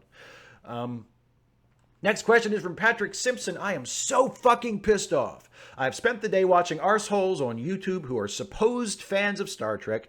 They support the mission and the future that is envisioned for humanity throughout its long and storied run. They glorify the message Roddenberry was trying to give us, and then they turn around and start with the batshit crazy right-wing bullshit. BLM is nothing but evil incarnate, not just the organization and its mission statement, but every person taking part in these protests. They are nothing but looters and rioters out to destroy life as we know it, seeming to forget about the episodes of DS9 Far Beyond the Stars, which shows just what has and is occurring even today and how wrong it is, and of past tense, where the Bell riots are needed for Earth's future and the creation of the Federation to be achieved and the good that comes from it. They love to talk of people achieving the American dream right up to the point someone does, and they happen to be against brutality by the police, where they then do everything they can to vilify them as elites. They consistently attack the idea of defunding the police, which if Biden gets in will never happen, blatantly ignoring the facts of how most would want that to work. Instead, making stupid statements of not having the police at all when it would be dealt with by putting money into other services like social work and mental health services to cut down on the need for police to go to things they don't know how to fix without someone ending up dead, especially when there's a working example of it in New Jersey. Tell me, oh Trek fan, how often do you see police in Star Trek outside of Starfleet security and Odo, etc.? How often do you see them brutalizing the people they're meant to protect and serve? And how often does Star Trek show you them kneeling on a man's neck till they're dead? I guess my question for you, Steve, is do you really think people like this actually understand the franchise they supposedly love enough to make videos about as part of their channels? And should we even bother to try to take them seriously when they are so obviously oblivious to the meaning behind a franchise like this? How do they possibly not comprehend the differences of the United Earth envisioned in Trek supporting and what they are creating by voting in people who are xenophobic nationalists who want nothing to do with the rest of the globe? I am completely on your side with this. I have made this point repeatedly in videos of my own. Because I don't want to be a gatekeeper and I don't want to say, well, you're not allowed to like Star Trek. I will stop short of saying, well, they're not real Star Trek fans. But I will say that they do, from where I sit, they do seem to have missed arguably the most important part of Star Trek, the thing that makes it Star Trek, which is the political facet of it. The fact that Star Trek has always been intentionally political, and that the message of equality, regardless of race, regardless of gender, regardless of economic status, because eventually in Star Trek we get to the point where everybody is basically of the same economic status on Earth. There is no more poverty. There is no more income inequality. If you have missed that is one of the most important messages that Star Trek is trying to tell us. Yes, my instinct is to wonder if you have even watched the show. I mean, I think I have asked that question rhetorically before. Like, did you even watch the show? What show have you been watching? Like, if you are here in the 21st century after 50 years of Star Trek complaining on the internet about how far left or SJW or whatever the new Star Trek is, what show have you been watching up until now? Because it's one of the most self-consciously, intentionally, politically correct shows ever made. How did you miss that? Right? So I'm completely with you. I do not understand how you can be a major fan of Star Trek and have missed that point so completely. I don't get it. But then again, as we have said before on this show many times, I mean, the example I can cite nowadays is Dean Cain. Some random geek, you are 100% right. Dana is very, very cool. Dean Cain played Superman on TV for 4 years. Apparently absorbed absolutely nothing. So if Dean Cain can play Superman on TV for 4 years and be a Trump supporter today, I suppose it's possible for people to be a Star Trek fan and to completely miss that incredibly important message that Star Trek is trying to tell us. I guess it's possible, but I personally don't get it. John Gingers, hi Steve. As always, I hope that you and yours are doing well. My cat Ludo sends along obnoxious meows, which I can only assume are greetings. If you could get a ploy or tactic named after you in Star Trek, what would the Shives Maneuver be in Star Trek? Because there might be some shit that I could claim, but it's not Star Trek related. What would be the Shives Maneuver in Star Trek? I don't know.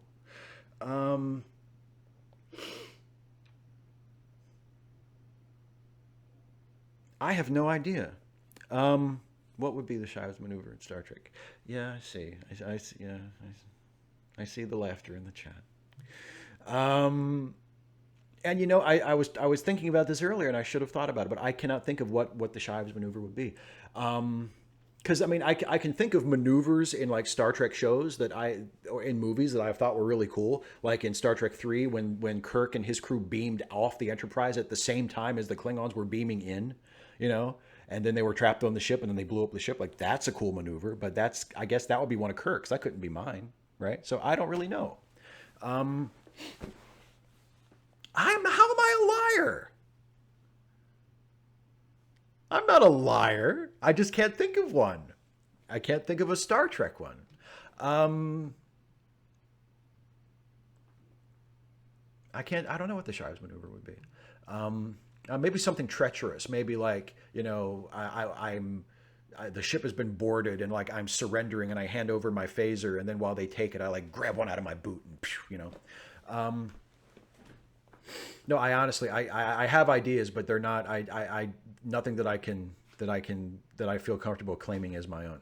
I would have to think about it more than I've thought about it, but I'm sure there could be some kind of Shives Maneuver. Actually, no, I've got it.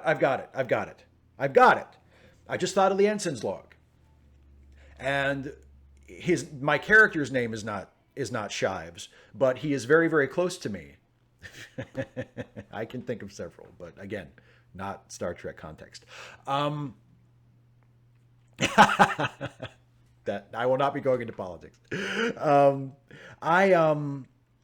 My go-to move in the Ensign's log, my character's go-to move in the Ensign's log, it is not a starship maneuver, but it is like a personal strategy maneuver, is to start talking really big and intimidating and to try to psych the other person out.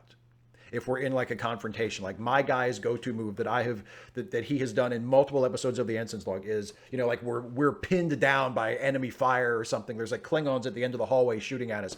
And I like, you know, basically try to yell them into submission, to threaten them and get them to cow to my threat.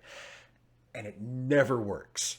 It's one of my favorite running gags on the show is that I always try to be like a big tough guy, right? And to, you know, to intimidate people that are opposing us, and it never works. It never, ever, ever works. Random Geek in the chat, yes, the Shives Maneuver is, well, but see, that's a form of the Riker Maneuver. I suppose if you add like the determination of it to sit in the chair backwards no matter what, then maybe you could call that the Shives Maneuver, but that is technically a version of the Riker Maneuver. Anyway, next question. Actually, I think, is this the final question? Yes, this is the last question. And then I can turn full time to the live chat.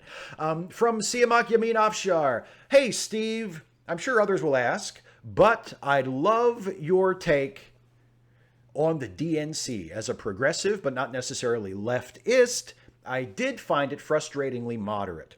I'm wondering how much of that is from a belief that COVID has changed the playing field and the winning bet is playing the middle, but it worries me. I do think we can push them left when in office, but we have to win first. And I'm just not sure if motivating the left or bringing in what's left of independence will result in a win. And to be clear, while Biden is far too moderate for me, I will walk through molten glass filled with piranhas with lasers on their heads to vote for him. Amen to that, my friend. I am right there with you. I think I've talked about, well, yeah, I think the platform that Biden and Harris are running on is very, very progressive. And I've talked about that already in the show, so I won't go over that ground again. But I liked the DNC. I thought it was a good convention. I do wish they had not put so many Republicans on. I understand why they did it. I understand that it is a strategy to say, like, Donald Trump is such a failed president. Donald Trump is such a joke. look at all these Republicans who are voting for us, you know, and maybe there are Republicans out there in the country who are going to vote for us because now they see that there are leaders in their own party that are like, nope, we are not voting. We Republicans are not voting for the Republican nominee. We are voting for the Democrat this time because Trump is such a nightmare. I get that. That's why they're doing it. They're doing it strategically. And also, it's not just Trump. The Democratic Party does have a bad habit of playing to the middle just in general. They've done that for my entire life. Bill Clinton did it all the time. And sometimes it works and sometimes it doesn't. Hopefully this time it works. But I think a lot of that is, it doesn't necessarily reflect how they will govern. And actually, I think for all of, and Biden does tend to take a very, very rosy view of bipartisanship and reaching across the aisle, which, especially in the current climate, I think is completely unwarranted.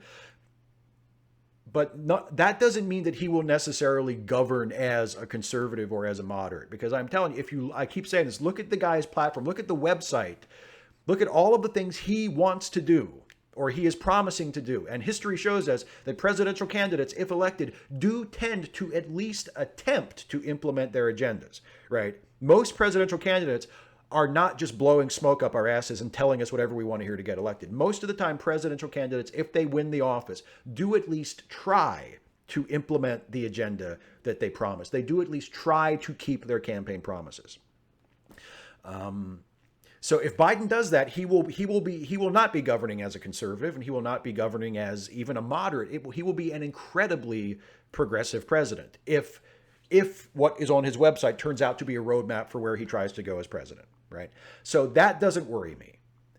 But I do wish that there were fewer Republicans at the Democratic convention. I do wish there were more Democrats and more left-leaning and progressive Democrats. Absolutely. I wish that AOC had more to do than just give the nominating speech for Bernie Sanders, even though I thought that was cool. I thought that was nice. I wish that she had been made more of a star because I think she's the future of the party and I think she's fantastic. But it is what it is. You know, I mean, but overall, I thought it was a good convention. So, yeah. Okay, so that is it for the patron questions. Now to the live chat, and I'm just going to answer them as I see them. Let me get the live chat on the screen here. Okay, the first one I see is from Deralta Trekkie, who says, "Are you concerned about a second corona wave?" Yeah. Whenever we get to the end of the first one, I'm going to be really concerned about a second one. We're still in the first one here in the U.S. Dana says, "Let's be real. You wish there were fewer Republicans in existence." I do actually, especially in my immediate area with all these fucking Trump signs. And Dana also asks, "So I know you're vegetarian, but I don't think you've said to me why you don't drink much alcohol. Why?" It's mostly because it's just a social thing. Like, I don't go out and drink very much, and I don't usually like to drink alone. So if I had more people, if there were more occasions to drink, you know, I probably would drink more. But I guess at some point, I used to keep like beer in the house, and I would have a beer every once in a while, or maybe I would get like a bottle of you know, gin or vodka or something and just keep it in the freezer, and every once in a while have a drink to mellow out. But I guess I just kind of got out of the habit, you know, and I just don't really do it as much anymore. But I mean, if I was with someone who wanted to have a drink, I mean, I wouldn't be opposed to that at all. Yes, I know you do love alcohol. I know that. Super chat from John Burns, who says, "Steve, I sent you a question on Patreon and it disappeared. It was 1,354 characters, which was more than a $500 super chat could handle. So please check your Facebook Messenger." Okay, for you, John, I will check my Facebook Messenger and I will see about this question. I hope you appreciate what I am doing for you. Okay, here's the question. Actually, let me open this in Messenger instead of on Facebook so I can read the fucking thing. Okay.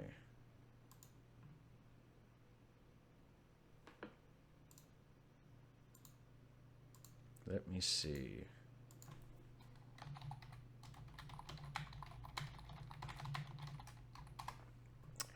John says, "Steve, warning, curmudgeonly old man commentary alert. I posted my question, and then, of course, I think of a better question. I was curious if you were interested in helping the U.S. out of the morass it finds itself in. Instead of the civil Cold War, where everything is all about differences between the Republican and Democratic parties, what is it about the two parties? What is it that the two parties have in common? I'll start. Both the Republicans and the Democrats condemn the Bitcoin currency system, but they'll gladly accept it in the form of donations because green is the new black, old black, and current black. I'm thinking this could be a very interesting video for you to create. What the frack do the two main parties have in common? Another thought could be, in spite of what they keep telling the American people about how many great things their parties do for the country, voting participation continues to drop from election to re-election to election. So, balls in your court. If you like Kamala, almost mispronounced her name there, then you'd want to make this video after the Democrats retake the White House, because ultimately I'm simply the jackass living in Canada who doesn't have to concern himself with who wins or loses because it's not my country, and I'm focused on what the commonalities are, could have been a very good thing in 2009, 2011, and so why not in 2021? Okay. Well, I'm sure if he hasn't said it already, I'm sure some random geek is in the live chat saying, they're both capitalists! Both parties support maintaining the capitalist state or the capitalist regime. So that would be something. That would be one thing they have in common. What else do they have in common? They're neither one of them is as progressive as I would like them to be. They both are entirely too supportive of the military industrial complex to suit me, and they're both entirely too supportive of giving the United States military just an incredibly massive budget to the detriment of other departments and agencies and programs that could use the money and put it to better use. So that's one. The Democrats and the Republicans both are way too, not that I expect them to be anti-military, but they're way too pro-military, especially in terms of funding to suit me.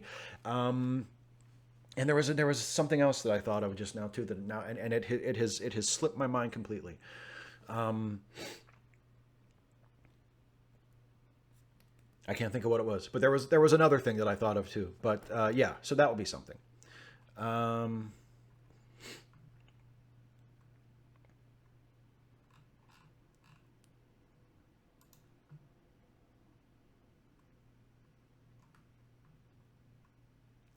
Daryl, let's see. Now, Dana, I guess Daryl is on your side about jumping all over me, jumping on me about the flavored seltzer thing.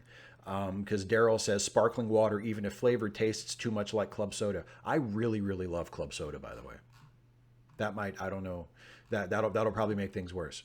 I like just club soda and ice is one of my favorite drinks.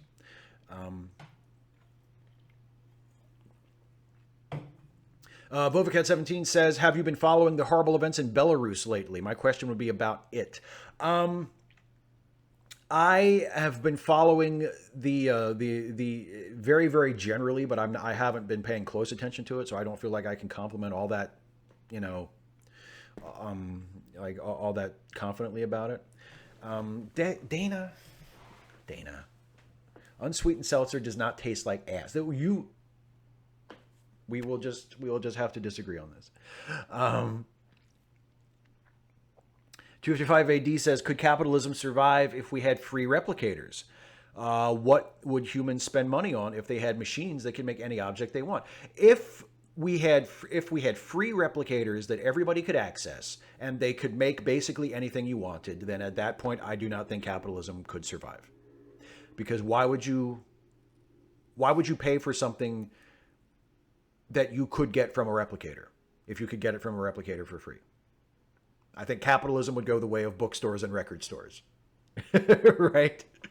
Now I'm losing everybody. Now Siamog says, club soda and ice, you're a monster. I'm losing everybody. This is what happens. Sometimes you have to stand firm on your principles, and this is the risk you take. So good. Actually, this is orange flavored, because when I went to the grocery store the other day to get some more seltzer, they did not have my first choice, which is always Canada Dry Lemon Lime Seltzer. They didn't have any of that. They didn't have my second or third choice, which is the grocery store brand, either plain seltzer or lime flavored seltzer. That was all gone too. Well, I got stuck with the Mandarin Orange. Luckily, it's not bad. Luckily, it's not bad.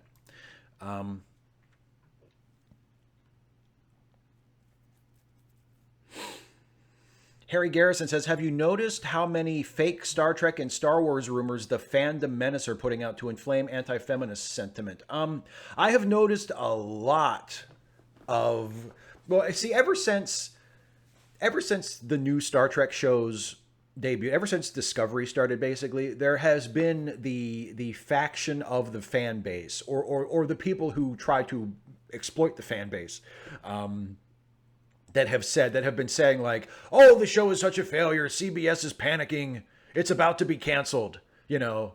And usually they say that, and then like the day after they say that, the day after they post their video, you know, it's, oh, they renewed Discovery for a third season, right? So like, it's all horseshit. They're just making shit up and throwing stuff out there, right? Thank you, Caroline. Thank you, Caroline. Caroline says Club Soda rules. I appreciate you so much right now. I felt so alone. Anyway, okay, a super chat from John Burns. Thank you very much for answering my question, Steve. Coming up with commonalities is great. What about a what the frack video? You willing? I don't know. Maybe. I mean, it would be after the election. I'm not going to make videos that could, I mean, not luckily in this case, in this one case, luckily my audience isn't that big and influential. But even so, I am not going to be making videos that could potentially hurt Biden and Harris in the election, because I really, really, really, really want them to win the election. So I'll probably make a video or two between now and the election in favor of Biden and Harris. But I will not make anything that could hurt them, because I want them to win the election. But maybe after the election might be worth it.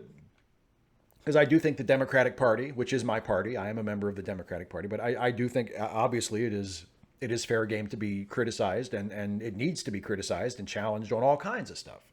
So that might be a good video to do at some point. Dana asks, when are you going to read more fanfic in a live stream? I guess as soon as I finish another story, maybe, or come up with an idea that maybe if I come up with another idea for one that I feel like would be best suited for a live stream reading. I would love to read more fanfic on a live stream. I'm not sure though. I have a couple of stories that are already written that I guess I could read. I don't know. It depends. But yeah, I mean, I would love to read more on the live stream.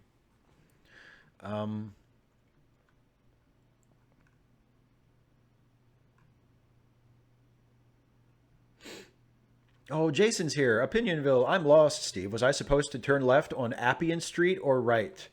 You were supposed to take the left turn at Albuquerque. Forgive me. Forgive me. Forgive me, my friend. I couldn't help myself. I saw one up here earlier. 255 AD said they abandoned the Gothic Hollow novel storyline because the audience hated it. Would you rather they finish a storyline everyone hated? I would rather they just not do a really pointless bad storyline where we're basically just watching. And it's all a matter of taste. But you know what it was? It was the Hollow novel thing with Janeway. It was like, oh, we're watching the captain play video games. Like, why do I fucking care? And they spent so much time on that Hollow novel.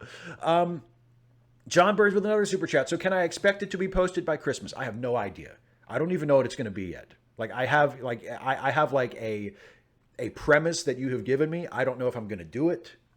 I don't know what my angle is going to be. I don't know what my examples are going to be. I don't know. So I'm not promising anything. So yeah. Der Alta Trekkie says, in Dusseldorf, a cop was filmed kneeling on a teenager. And while some random geek will say a cab, that dude was aggressive at first and attacked the cops before and after. Okay, well, I mean, I still don't think that's... I mean, I don't think kneeling on someone's neck is okay, even if the guy attacked the cop. I mean, if the guy attacked the cop, then yeah, the cop has to restrain him or you know, diffuse the situation somehow. But like, you shouldn't use a method of force that could potentially be lethal. Like, I don't think that's cool.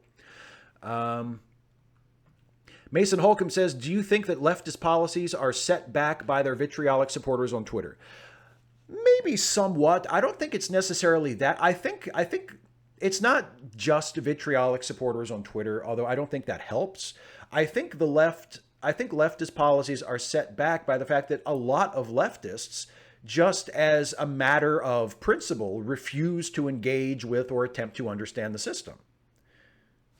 Like, you know, I mean, yes, there is a lot of hostility. There is a lot of you know, vitriol, as you say, from certain people on the far left on Twitter. But that's the bigger problem to me, is that, like, of course they're not seeing as many of their policies implemented as they would like, because they aren't interested in understanding and participating in the system in an effective way. If the left, if the extreme, like radical left, were a large enough and reliable enough voting bloc, let's be real, the Democratic Party would be further to the left. Because the Democrats are going to go where the votes are. If the Democrats thought that they could win an election by skewing hard to the left because they thought that that was a reliable enough voting bloc, they would go for it. That's, you know. So I think in a certain way, leftists are limiting the influence they could. And I know a lot of radical leftists say that, you know, like they don't want to participate in the system. They want to tear the system down and replace it with something else. That's fine. But while the system is in place, you are severely limiting the amount of influence you can have on the system by simply refusing to participate. And that limits leftist policy a lot more than simply certain leftists being jerks on Twitter. Nate HSU says, ever notice that Trump hand gestures like Shatner? I never associated it with Shatner, no. I never associated it with Shatner, but I have, of course, I have noticed the hand gestures. Yeah.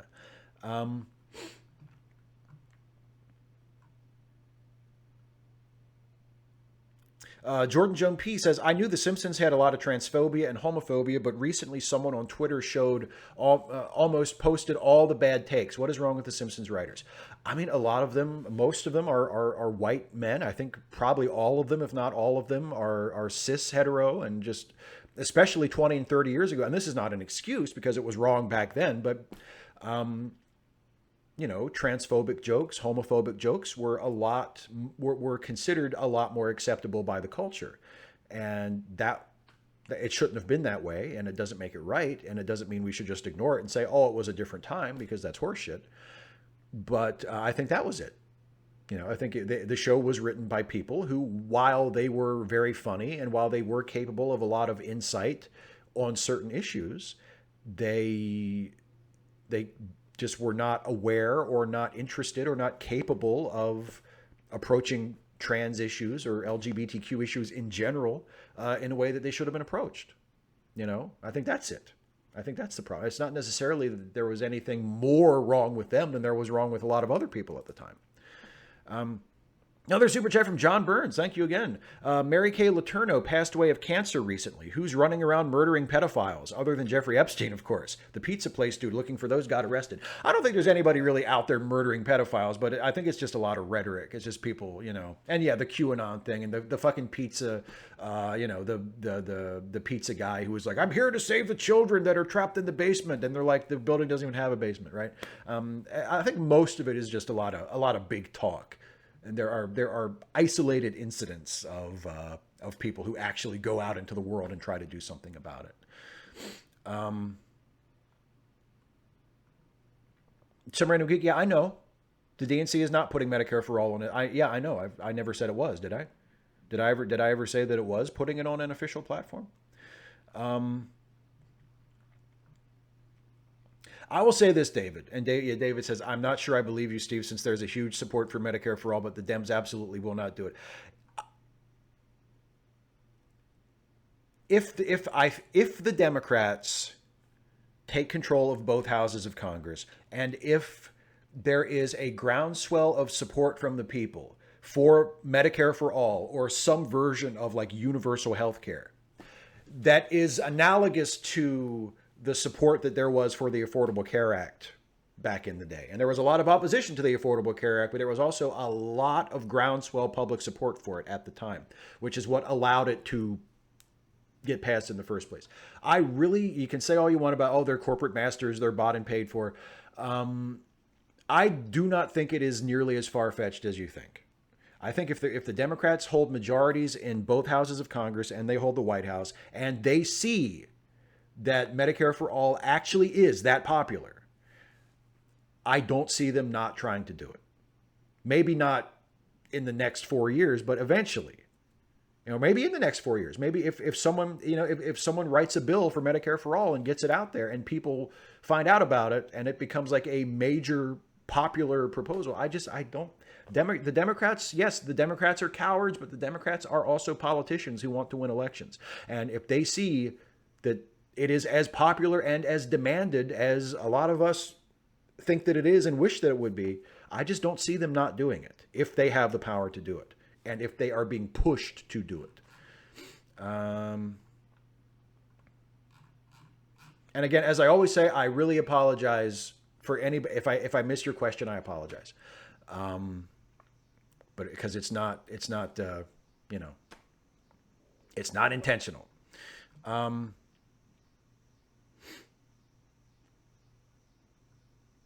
Oh, Vovacat, yes, your messages are coming through. If I'm not ignoring you, I maybe just haven't seen them. Don't please if I'm not answering your questions, please don't take it personally. I see earlier you said the police use fucking ambulances to get in the middle of protests in Belarus to further beat up ones who help the wounded. They tried to ban doctors from helping the protesters. That's absolutely awful. That's absolutely awful. Caroline Clark says, did you see that Seth Meyers was doing a sketch sort of like Stephen Stuffy? Do you have any opinions? I haven't seen it. I hope it's funny. If it's anything like Stephen Stuffy, it's fucking hilarious because that's some good shit. Seth Jones, would you ever consider running for office, even locally? No.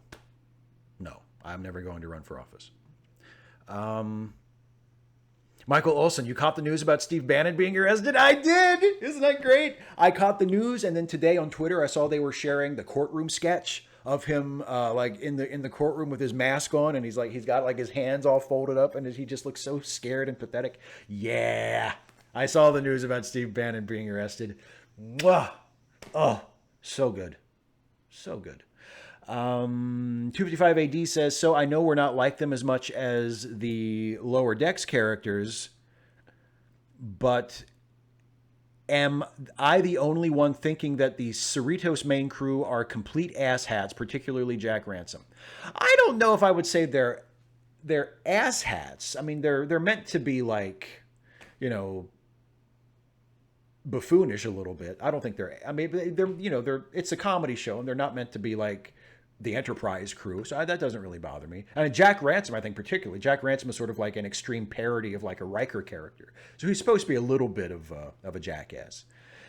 Super chat from John Burns says, Amy Schumer's joke, I used to date Latinos, but I don't anymore because I prefer consensual relationships. Was that ever funny? Not really. No, not really.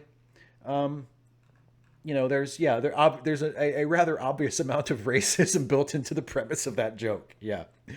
Some random geek says, with all of the unemployment and evictions, when will the people take back to the government? Will they rise up when their children are starving? They don't rise up when their children are being shot in school. See, this is one of the problems I have with people who call for revolution. And this is why I say that at least in the short term, it is unrealistic. If the parents of young children are not rising up in even greater numbers than we have seen people rise up over the last few months, over the George Floyd killings and the various other abuses of the Trump administration, and people have been taking to the streets in really, really stirring numbers, and I love to see it, and it makes me proud to be an American to see people protesting in the streets over these great injustices. But if school shootings and the utter refusal of politicians to seriously deal with it doesn't get millions of people into the streets, if the refusal to deal with climate change, despite the possible consequences, doesn't get millions of people to flood the streets and protest and demand change, if the corruption of the Trump administration has not driven people into the streets daily in massive numbers for the last 4 years, what is it going to take? You ask, will people finally rise up and take back their government if X, Y, Z? Probably not. And it gives me no pleasure to say that, but probably not. Look, voter turnout in this country is a fucking joke. And voting is arguably, for most people, unless you are like directly affected by voter suppression policies, which is a different issue. But for most people who are registered to vote can probably vote without too much problem, without too much inconvenience. And yet voter turnout in this country is a fucking joke. And voting is the easiest way for most people to participate in the political process. And so many people don't do it. So if it is that fucking hard to get people to vote, what's it going to take to get people out in the streets in large enough numbers to actually have a direct effect on the government? Not through an election, not through lobbying, but to actually say, we are out here in the streets. We are demanding change right now. What is it going to take to inspire that kind of civil unrest? I don't know, because I have seen plenty of examples in the last just since Trump has been president, of things that should have done it but didn't. And, the current Black Lives Matter protests are the best example of it so far. But even it's not as many people as it should be, and it's not nearly as impossible to deny as it should be, right? So I don't know what it's going to take.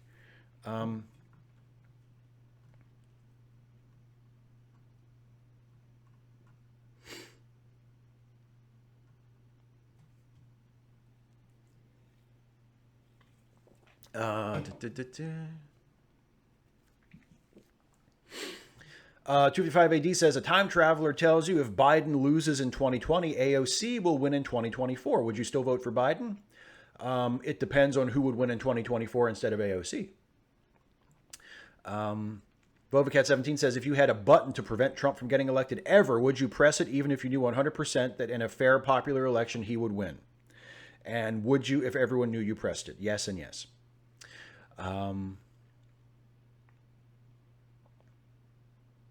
I see the Julius Caesar question come up again.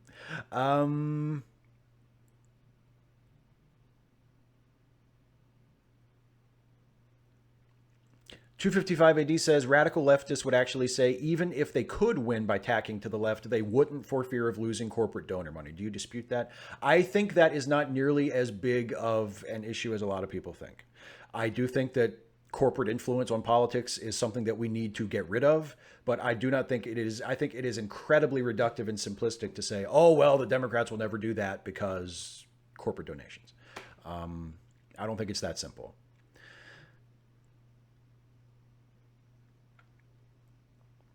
Geralta Trekkie says, I'm a bit of a crossover nut. Do you think a Blacklist Boston Legal crossover would be funny? I don't know. I never watched either show.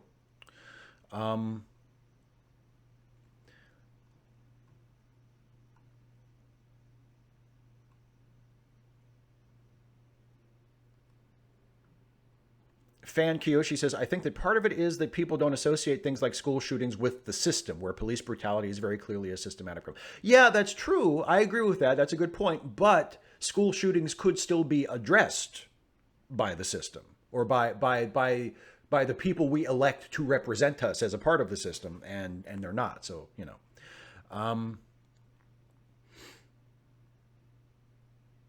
Caroline Clark says, give me that button. And I missed the ranting about Batman's sperm. I'm going to have to go back and find that. Oh, first of all, super chat from John Burns. Thank you very much, John. Very generous. Says, what about Sarah Silverman's I told a joke and I used a derogatory term to describe a Chinese male, and a Chinese person complained in the letters to the editor of my local paper, which made me sad. I'm Jewish and I thought we controlled the media. Ever funny? The bit about being Jewish and controlling the media is funny. I mean, because she is making light of it herself. She is throwing a light on the absurdity of a stereotype about Jewish people. But like, I don't know, the Chinese, the using a derogatory term about a Chinese person, not a big fan of that.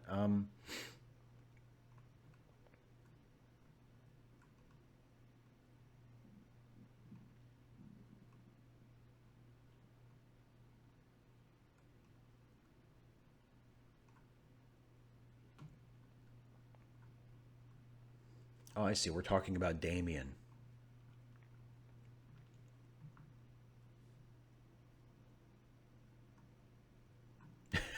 Because yes, I know Damien should not exist ever. Yes, I agree.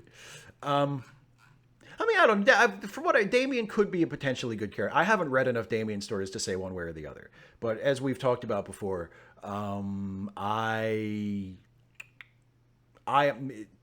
Robin when I was growing up and in my formative years as a Batman fan, Tim was my Robin, and Tim will always probably be my Robin, and Dick as Nightwing.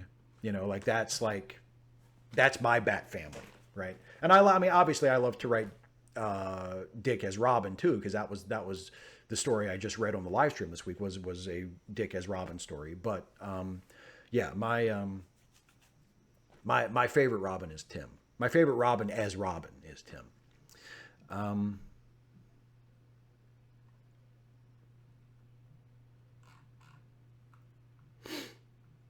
Some random geek says, so Americans will just let things just fail. So you are saying Americans will never rise up? They are not bothered enough by what the American government is doing? I mean, what country have you been living in? Like, I'm not saying that's how it should be or that I'm happy that that's the way it is. But what else am I supposed to think? What else am I supposed to think?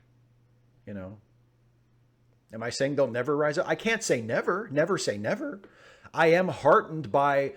I am encouraged by the amount of protest and the amount of civil disobedience that we have seen during the Trump administration, given how bad things are and how many of the problems we are now confronting have been such long-standing problems, right? 'Cause, I mean, like racism and police brutality and inequities in the criminal justice system, these are not new things. These are very long-standing problems that we should have been addressing all along and haven't been addressing all along. So the fact that there are as many people taking to the street now as there are is encouraging. But the fact that it's not a much larger number, I think tells us something about the character of the American people, unfortunately, you know. But I don't want to say never, but the trend certainly seems to be toward complacency and you know, sticking your head in a hole in the ground.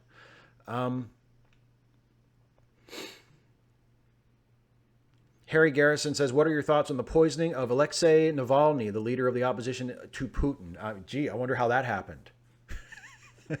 I mean, like, I'm not like, as I think everybody knows, I'm not a conspiracy theorist, but like how many opposition figures to the current Russian government have been mysteriously poisoned, right, over the last 15 or 20 years? Like, I mean, come on. Gee, I wonder how that happened. I wonder who poisoned him. Queer Pro Black says, just like Star Wars should move on from Skywalkers, should Star Trek focus on another intelligent civilization other than Earth? Maybe. I don't know. I mean, I think that could be interesting. I don't think it's quite the same because, I mean, the Skywalkers are like one family. You know, I mean, Earth is a pretty big place with lots of different characters. And also, I mean, Star Trek is, in one sense, Star Trek is an allegory for our current world. So, I mean, it makes sense to have it centered on Earth, or at least have a lot of human characters in it. So, I mean, I don't think it's quite the same thing. But yeah, I mean, they could decide to set a Star Trek show centered on a completely different planet or a completely different civilization. There's no reason why they couldn't do that and why it couldn't be great. Yeah, no reason at all. Caroline Clark says, Burt Ward Robin or Chris O'Donnell Robin? That's easy, Burt Ward. I think Chris O'Donnell, in better movies, I think Chris O'Donnell could have been a very fine Dick Grayson during the time that those movies were made. I think he was the right age. He could have been Nightwing. If it was a better movie written and directed by someone who had a different take on those characters, I think he could have been terrific. But as it happened, unfortunately, not so much. But Burt Ward's Robin is an all-time classic. So yeah.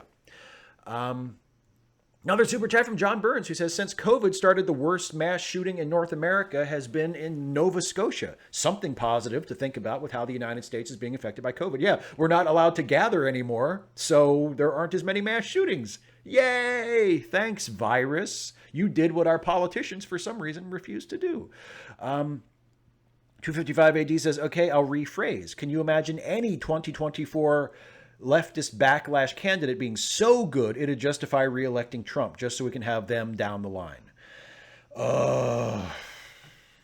It's really, really tough for me to justify accepting 4 more years of Trump. I think to do that would be to take the chance that the damage he could do in 4 more years would not be that bad. And I think that's a major risk.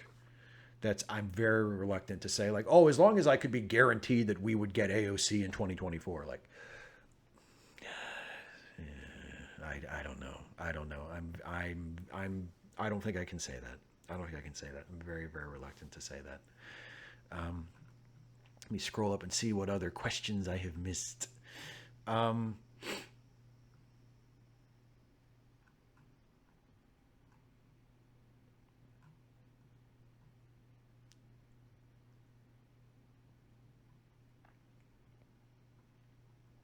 Darylette says, could anyone ever be so far to the left as to repel you totally and lose them your vote?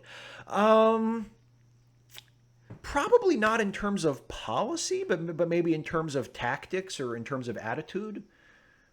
But in terms of proposals, or I mean, the thing that I admire about the left is that the radical leftists that actually participate in political conversation are the ones that are constantly reminding us of the importance of economic inequality, of economic justice. I mean, these are very important issues that often get left behind or sort of glossed over or given like token attention. And these are very, very important issues. Poverty probably affects more people's lives to the negative than any other issue in the world. And leftists are the ones who are saying, hey, we need to do something about this, even if it means radically restructuring the way we organize our society.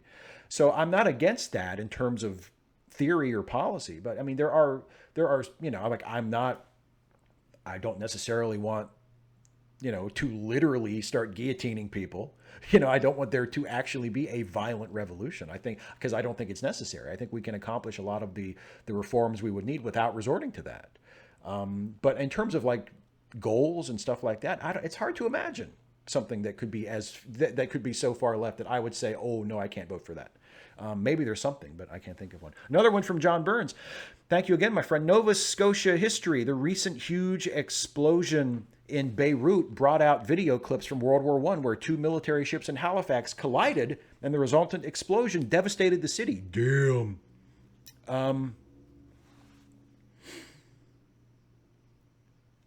Caroline Clark says, if you could get a Lord Dampnut Space Force cap, would you wear it? I like your new cap, by the way. No, I'm not going to wear a Space Force cap. But I do thank you for saying you like the new hat. Yeah, this, as I mentioned earlier, this is the old school NASA logo, the original NASA logo. And I really dig it. So thank you. I'm glad you like the hat.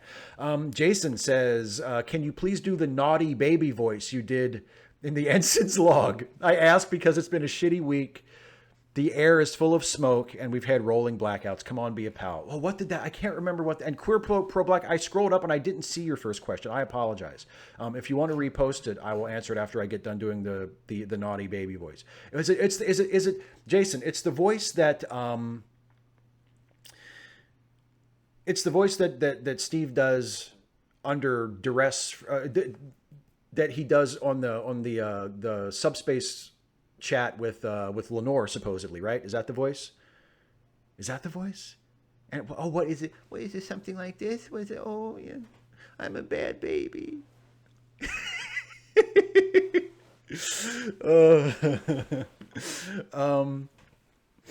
Please, mommy, don't make me do it. Something like that. I can't. I'll have to go back and listen to the episode. Is that the voice you're thinking of? You're getting at? Dana, I think. There may still be BLM protests ongoing in Washington, D.C., and I might be able to get to one of those, maybe. But I'll have to look it up.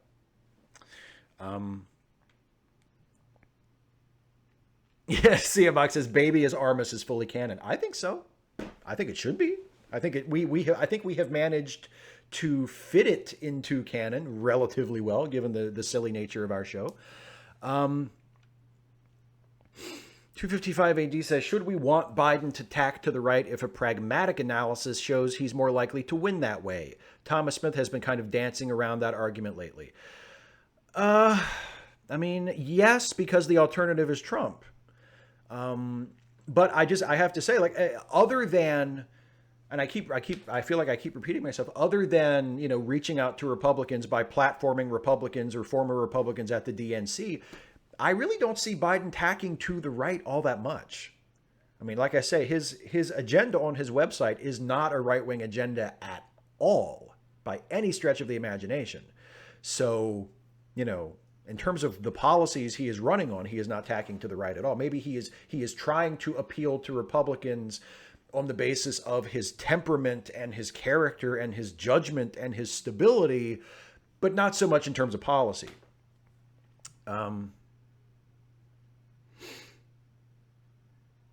Yes, Dana, I should look it up and make a plan. You're right. That's the one, Jason. This is the voice. This is the voice that you wanted me to do. Does this make you feel better, my friend? Does this make you feel better because you're having a shitty week and I'm doing the funny voice that you wanted me to do? Is this what you wanted me to do? To make you feel better because you had a shitty week? I hope it helps. I'm sorry you had a shitty week, man. I hope it helps.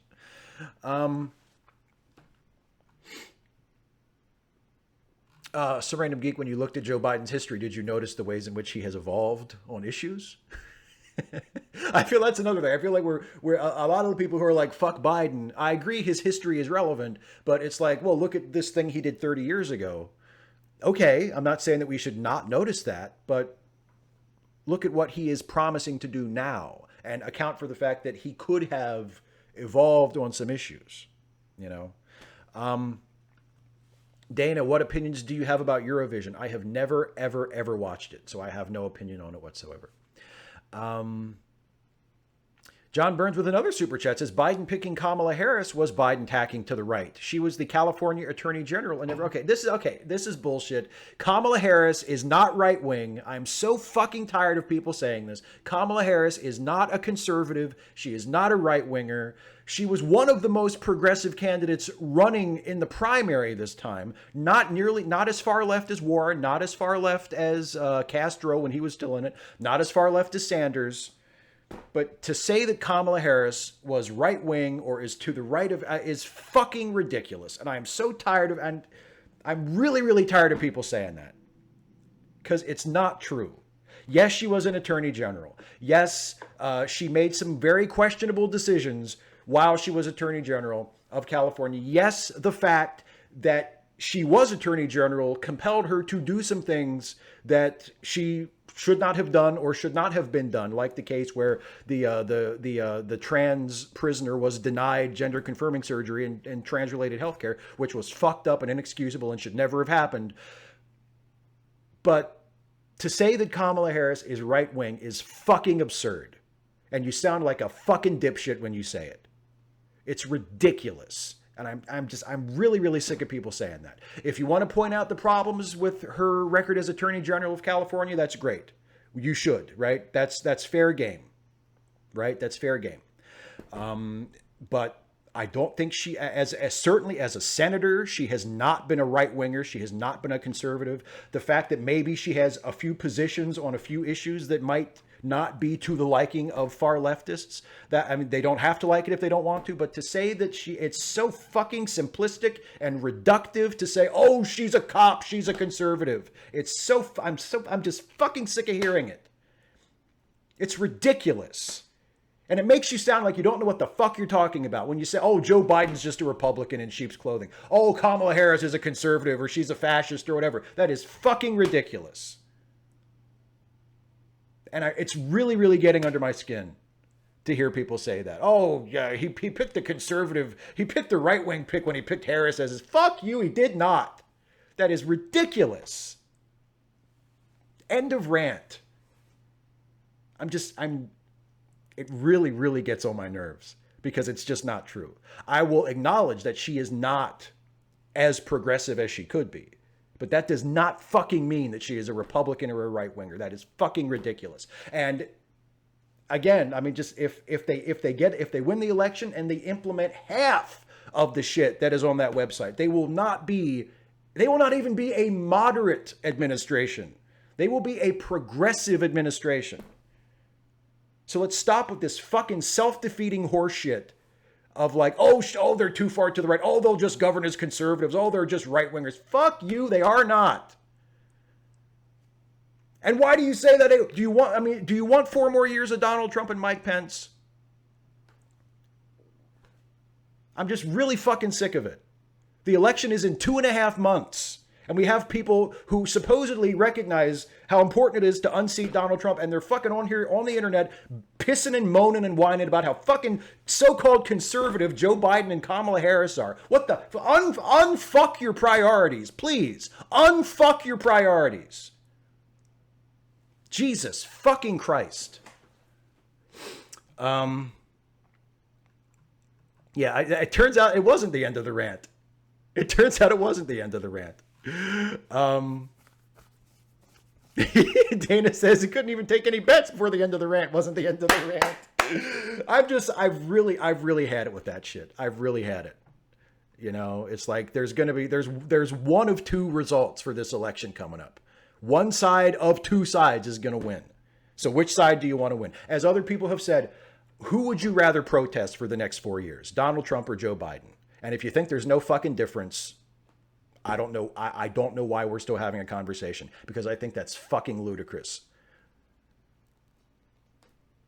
to say like that there is no reason to prefer Biden Harris over Trump Pence. That is absolutely fucking ridiculous. Take your head out of your fucking ass.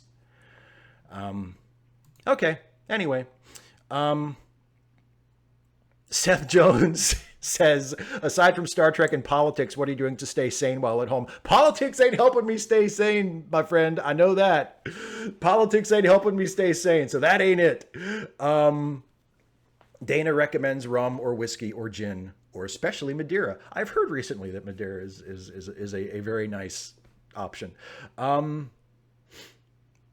Jason says, speaking as a close friend, he's still got more rant in him. Boy, do I ever. Yeah. Nate HSU says, if asked, would you serve as Biden's press secretary? No, because I'm not the person for that job. Absolutely not.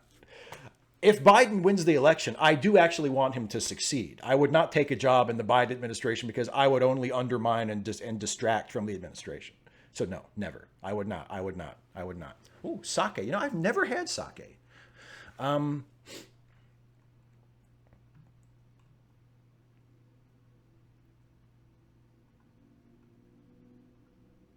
255 AD says, what do you mean by compelled? Would she have been removed from office if she let that trans prisoner? I don't know if she would have been removed from office or not. I know because of the duties of the Attorney General, she was compelled legally. I don't know if she was, the law required her, the requirements of her job compelled her to represent the Department of Corrections in that case.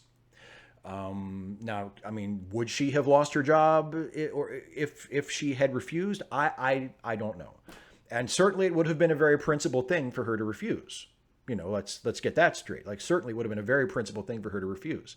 But the fact that she didn't doesn't automatically to me mean that she is the worst person ever. And, I don't know. John Burns, another super chat. Thank you very much. Despite the rant. Dana is right too. With me, there's always more rant. It's always just right about here. Anyway, John in the super chat says, okay, she's not right wing, but I do find the optics of a major Democratic donor like Weinstein not being prosecuted in California. You think that would have affected Joe picking Kamala if she had prosecuted? I don't really see I don't see how it would have made much of a difference. Yes, Weinstein was a major donor, but once the case about him, like once it became public knowledge what he had done, it's not like there were people sticking with him. You know what I mean? Like, and if there had been, if the case had come out years ago when Kamala Harris was the Attorney General of California and she had decided to prosecute him, I feel like it probably would have gone about the same as it's gone now, just earlier. Like, I really don't think that would have been that big of a difference. Jason says, I honestly don't see how a man who talks with stuffed animals could distract from a Biden White House. Maybe we have to see how the White House turns out. Hopefully it won't be that much of a shit show. 255 AD says, so she was just following orders. I guess you could put it that way. She was following the requirements of her job. That does not make it excusable. Obviously, hopefully I made it clear. I don't think that prisoner should have been denied health care. I do not think trans people should ever be denied transition related care, or I don't think anybody should ever be denied any kind of necessary health care for any reason. So I do think Kamala Harris did the wrong thing in that situation. You know, I think that prisoner should have been given the surgery that they needed. I think that's just a basic human rights issue. But I do not think that one instance, even though that obviously that is a huge black mark on her record, I do not think that it is fair to judge the entirety of her career, especially her career since, on the basis of that. You know, and the same thing for Biden. I mean, Biden, you know, not everything Joe Biden has done in his public career has been a good thing, and that's not even addressing the Tara Reade allegations. I mean, if he did that, that's, you know, I mean, good Lord, that's awful. That's inexcusable, you know. But I see a lot of very, very reductive, simplistic descriptions and rhetoric about Biden and Harris and a lot of other Democratic candidates that makes me think that for a lot of people who talk about them in those terms, that no candidate would ever be good enough for them. And that is a recipe for losing elections and never getting anywhere. And I would, like, if I want to get to here and I can only get to here, I will take getting to here, because it's easier to get to here from here. You see what I'm saying? But a lot of people who are further to the left than me are like, well, if we can't get all the way in one step, then we're not even going to do it. And that's defeatist.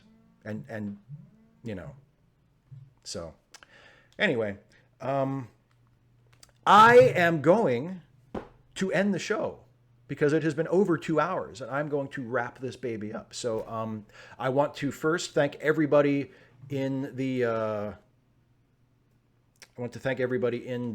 chat for hanging out and sticking with me for this show, and just for, you know, generally being cool people.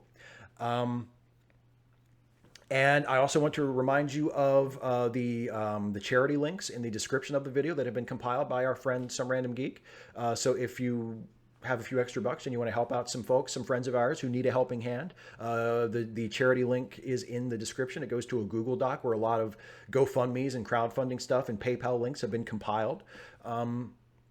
And check that out. Also, don't forget that you can support me on Patreon by going to patreon.com/Steve Shives. For a donation of $1 or more per month, you get all kinds of perks, including getting to submit questions ahead of time for this very show. And in addition to Patreon, also don't forget that I co-host a couple of podcasts that are called the Let Me Listen podcasts that are co-hosted by my very good friend, my bestest buddy in the whole world, Jason Harding, who is in the chat as Opinionville right now, right this very second. We co-host two podcasts together, the Late Seating Podcast, which is a movie review podcast where we review classic films and decide for ourselves whether they deserve whatever reputation they may have, be it good or bad. And also, of course, our favorite child, the Ensign's Log, the Star Trek-themed improv comedy podcast that Jason and I host together, that had a new episode go up this week. So check out the new episode of the Ensign's Log. If you haven't already, it's a good one. It's a good one. You can listen to the Ensign's Log in Late Seating at letmelistenpodcasts.com or on SoundCloud or subscribe via RSS. All the links to all that good stuff are also in the description right there below the video. So that's it, everybody. Thank you all.